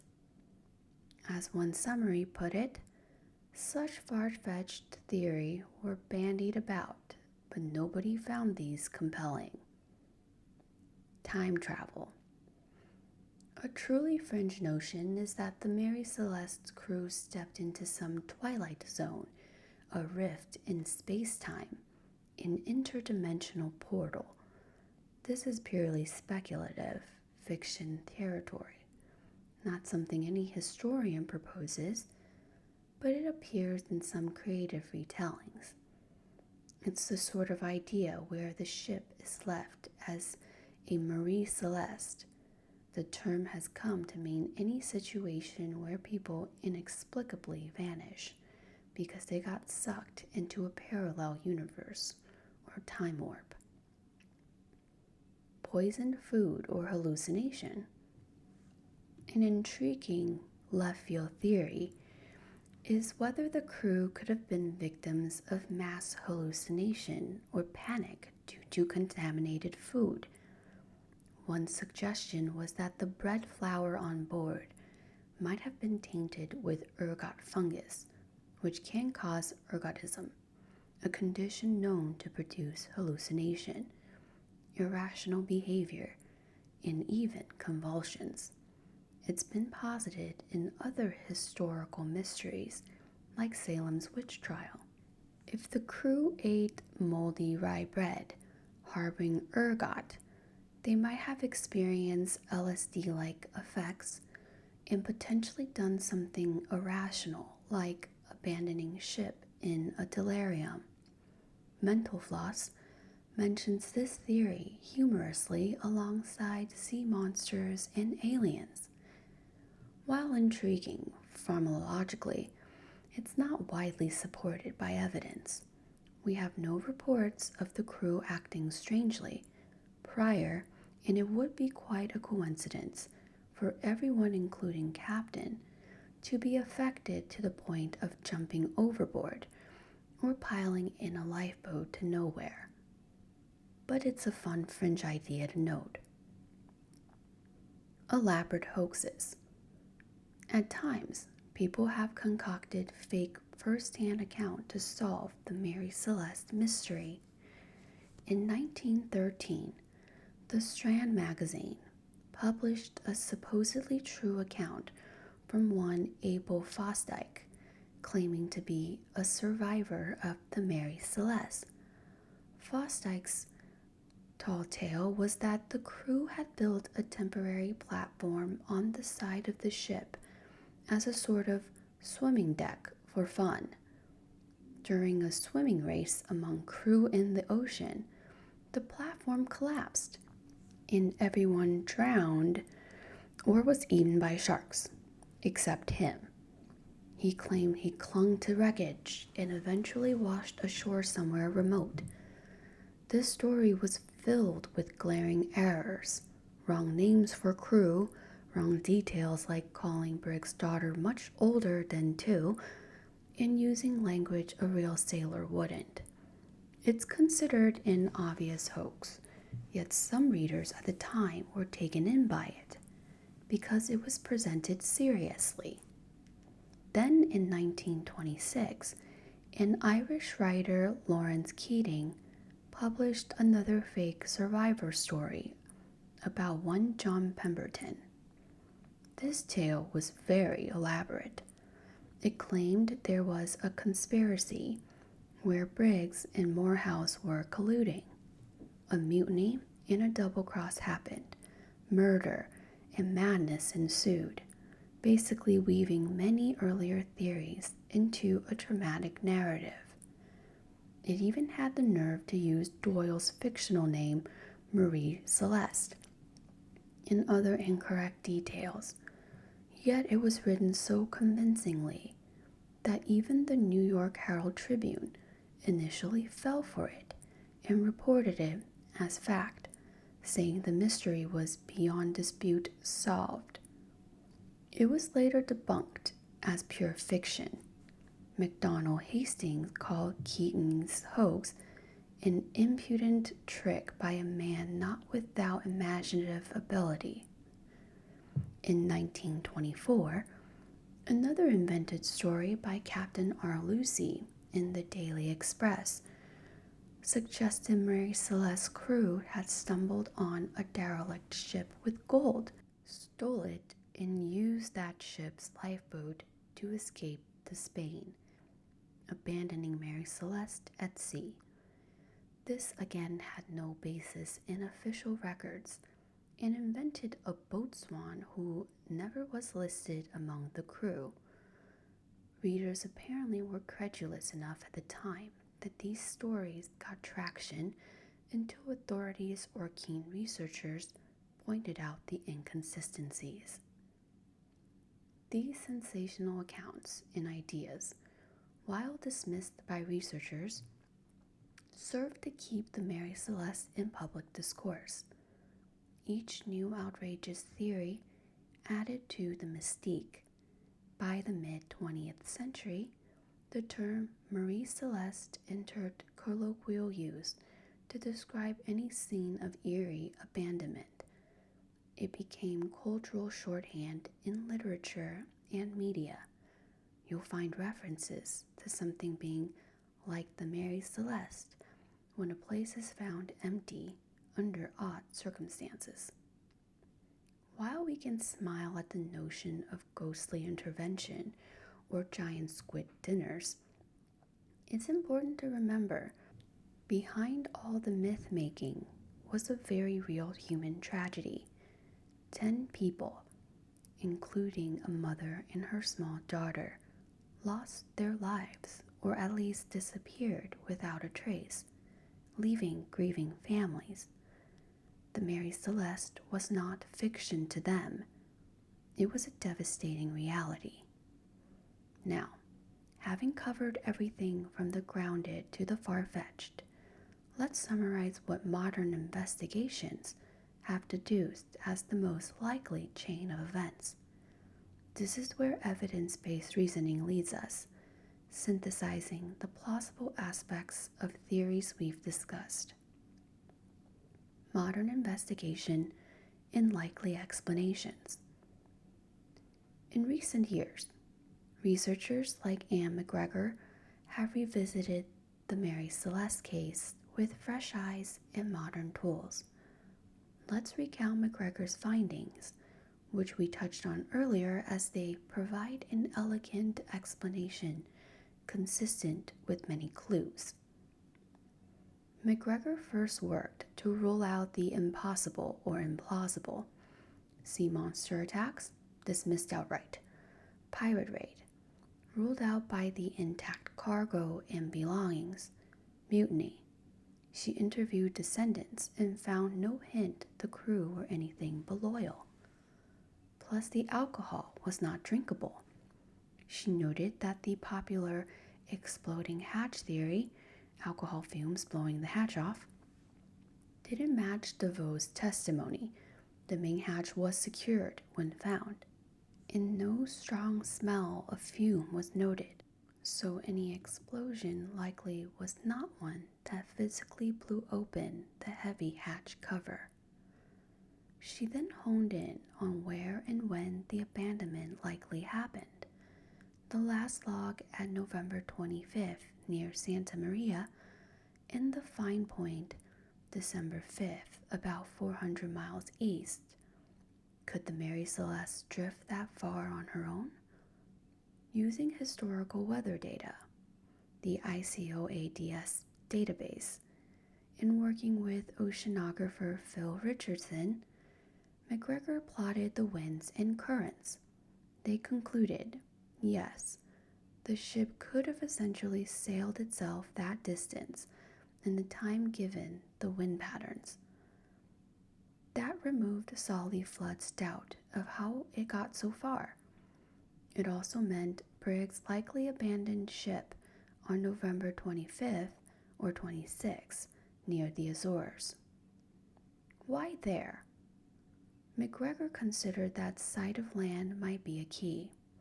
Captain would be most tempted to leave ship if they think land and safety is nearby. Santa Maria was the last land for hundreds of miles in that area. Briggs may have thought if they abandoned, they could row or sail to the Azores easily. Indeed, he had altered course slightly towards Santa Maria the day before, possibly seeking a haven. Then, McGregor looked at the pump and water situation. The Mary Celeste had carried coal on its previous voyage and had been refitted. Both could leave debris like coal dust and sawdust in the bilges. She found evidence that coal dust and construction debris likely clogged the pumps. One pump was found disassembled, reinforcing that it was not fully functional. If the pump was inoperative, Briggs would not know exactly how much water was in the ship's hull, since the cargo above made it hard to inspect visually. So he might have been flying blind regarding the true seaworthiness after the storms. Next, consider the timeline. Rough seas on November 24th, 25th. Heavy winds. The ship gets a bit battered. That night, something, perhaps several things, alarmed the crew. McGregor notes that Solly Flood's own transcript of the log's last days highlight that nothing unusual happened until those final 5 days. Then Briggs changed course north of Santa Maria, which could signal seeking a harbor, and the night before abandonment was very rough.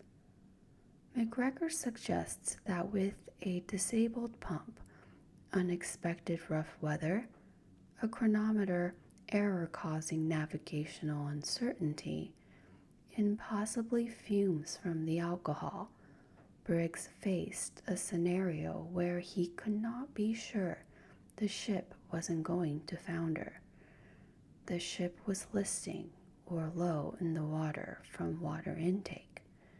He can't pump it out easily. He's behind schedule and off course, and he's near an island. Perhaps they also opened hatches to check the cargo and get a whiff of strong alcohol fumes, alarming since they know the cargo is volatile. Maybe someone even spots smoke or vapor. At that point, Briggs might have thought, we have an unseen fire or flood risk. Thus, Briggs made the only decision he felt could save lives: abandon ship. They likely prepared the yawl, took some provisions, though interestingly none noted, but they might have grabbed a water cask or some basics, loaded everyone in, took chronometer and sextant, ship's papers, and left. Possibly, they trailed behind a line at first. Some reconstructions include this detail. In McGregor's reasoning, around 10 a.m. on November 25th, the Mary Celeste crew left their ship within sight of Santa Maria, expecting to return or at least reach land. Tragically, a combination of nature and misjudgment intervened. Perhaps a sudden squall struck, pushing Mary Celeste out of reach, or the tow line parted as hypothesized. The empty Mary Celeste sails partly set, but unattended, did not sink or explode. She sailed on, gradually clearing the Azores and continuing eastward on the breeze. The yawl with Briggs' family and crew was left bobbing in the vast, unforgiving ocean.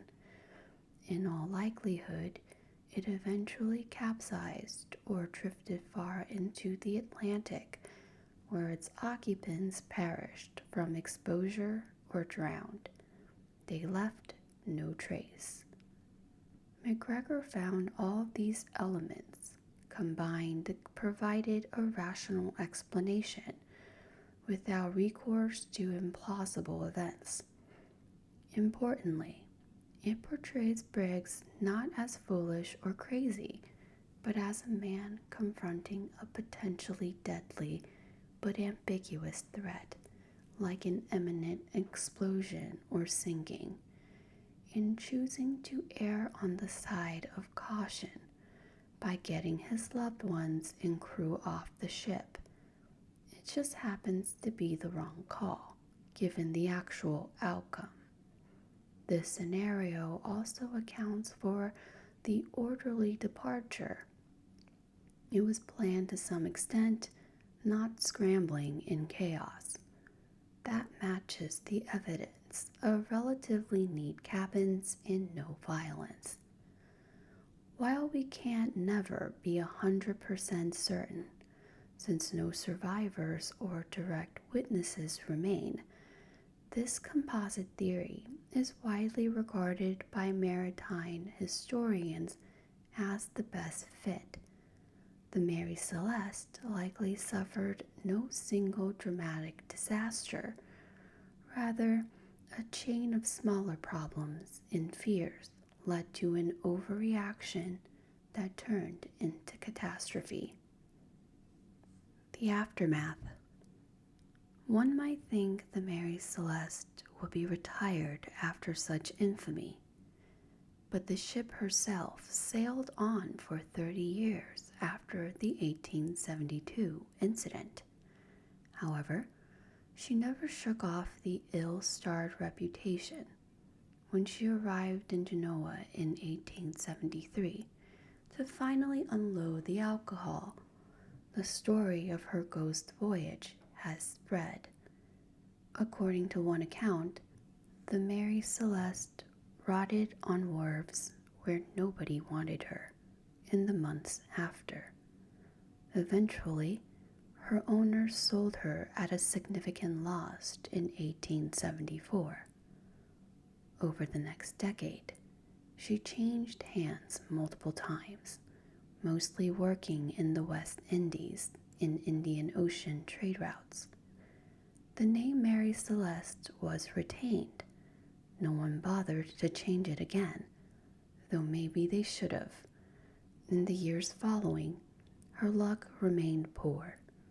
In 1879, while in the Pacific at St. Helena, her then captain Edgar Tuthill fell ill and died. That made Captain Number 3 associated with the ship to die prematurely. After McClellan in 1861 and Briggs, the curse narrative gained strength among sailors hearing that news. In 1884, another captain took over, and finally in 1885, she came under the command of Captain Gilman C. Parker with an ownership group out of Boston. Captain Parker and his investors in late 1884 cooked up an insurance fraud scheme to scuttle the Mary Celeste. They overloaded her with a largely worthless cargo, household goods, cheap items, but insured it as a valuable merchandise for $30,000. In December 1884, Mary Celeste set sail from Boston to Port-au-Prince, Haiti, with this dubious cargo. On January 3, 1885, Parker deliberately ran the Mary Celeste onto a reef. He timed it on a rising tide, but misjudged and the ship stuck fast, ultimately breaking apart beyond repair. They rowed ashore and made insurance claims, but it didn't take long for investigators to smell something fishy. When examiners visited the site, they found the cargo was nearly worthless, and the wreck showed signs of intentional wrecking, not an accident. Parker and co-conspirators were put on trial in Boston for conspiracy and barratry, willfully destroying a vessel. Barratry was a serious offense carrying the death penalty at the time, though that was rarely applied in peacetime. The trial ended somewhat ambiguously. The jury couldn't agree on the conspiracy charge, possibly hesitant to ruin Parker's life, knowing a second trial for barratry loomed. A deal was struck. The conspirators withdrew their insurance claims and repaid whatever had been paid out. The criminal charges were then dropped or not pursued further. Parker's career, however, was ruined. Within 3 months, Parker died impoverished. Some say by suicide, others just illness exacerbated by stress. One co-defendant went insane, and another committed suicide later. It's as if the curse of the Mary Celeste got its final victims in those who tried to misuse her for greed. As one reporter noted, if human courts didn't punish them, perhaps fate did. After that wreck in 1885, the Mary Celeste's physical journey ended. The remains of the ship were left where they gradually disintegrated and sank into the sand and coral. In the year 2001, a team led by marine archaeologist Clive Cussler, also famous as an adventure novelist, claimed to have found timbers from the Mary Celeste at that reef. They recovered a few artifacts, like a sounding rod and part of a pump. However, some debate remains if the wood they found definitively belonged to Mary Celeste or another ship, but given the location in historical record, it likely was her. So one could say the ghost ship bones have been identified in her grave. The Mary Celeste mystery remains a benchmark for unexplained cases. Even after plausible explanations, the allure of the mystery lingers. It has inspired numerous books, films, and studies. The fact that no one survived to tell the tale means our minds can't help but wonder and concoct scenarios. Conclusion. In closing our long drift in the ocean sea of this story, imagine the Mary Celeste one more time. She is out there in early December 1872, under light winds. The sun is setting in the west. The sea is relatively calm after previous squalls.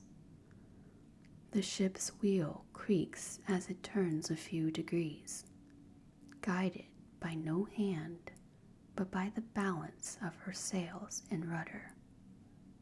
The decks are empty. Perhaps a forgotten coil of rope slides a little with the vessel's motion. The dinner time that would have been is silent, the galley stove cold, a kettle still strapped in place, but with no one to heat water for tea. In the main cabin, Captain Briggs' Bible lies on a shelf, and little Sophia's small toys might be in a corner, awaiting the child who will never return. The Mary Celeste sails on in eerie quiet, a Flying Dutchman of the real world. Days later, the ship's lonely wandering is finally interrupted by the curious eyes of Captain Morehouse and the crew of the Dei Gracia. And the mystery comes into human ken. But what happened in those final moments before the crew abandoned her? Those will forever remain a matter of reconstruction and educated guesswork. What we have done here is gather the threads of evidence and historical context to weave a comprehensive picture. We saw that sometimes truth is not as sensational as fiction, yet it can be just as compelling in its tragedy. The Mary Celeste's crew likely fell victim to a confluence of misfortunes and misjudgments, technical issues, clogged pump, natural elements, storms, and possibly a waterspout or wave. In the dangerous nature of their cargo, alcohol, Captain Briggs acted in what he thought was the best interest of safety, a testament to him valuing lives over property. But fate had a cruel twist in store. They survived the Atlantic's wrath, only to perish on its gentler days, adrift in a small boat. The legend of Mary Celeste lives on, precisely because it invites us to fill in the blanks with our imagination.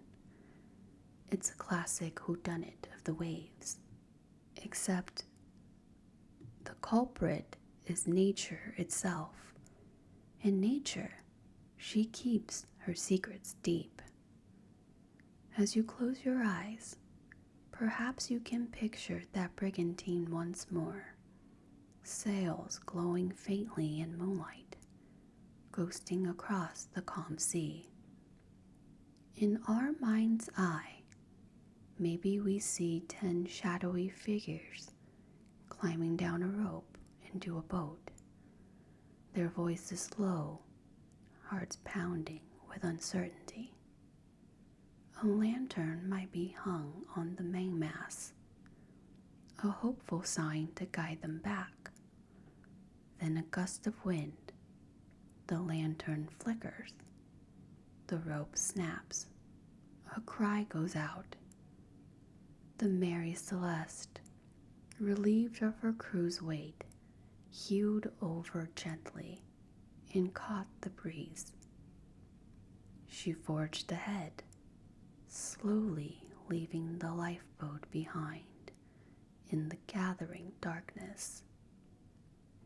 The little boat pitches in the waves as the ship's light grows faint.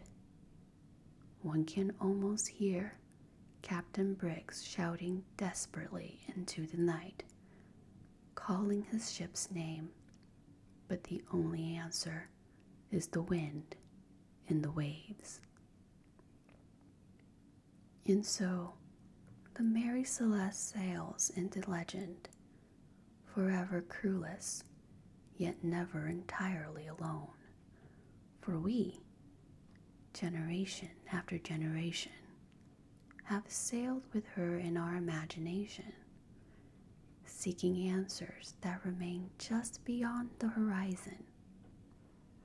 Sleep well, with gentle seas and fair winds in your dream, and may the story of the Mary Celeste remind us of the vast mysteries that still drift upon the waters of our world.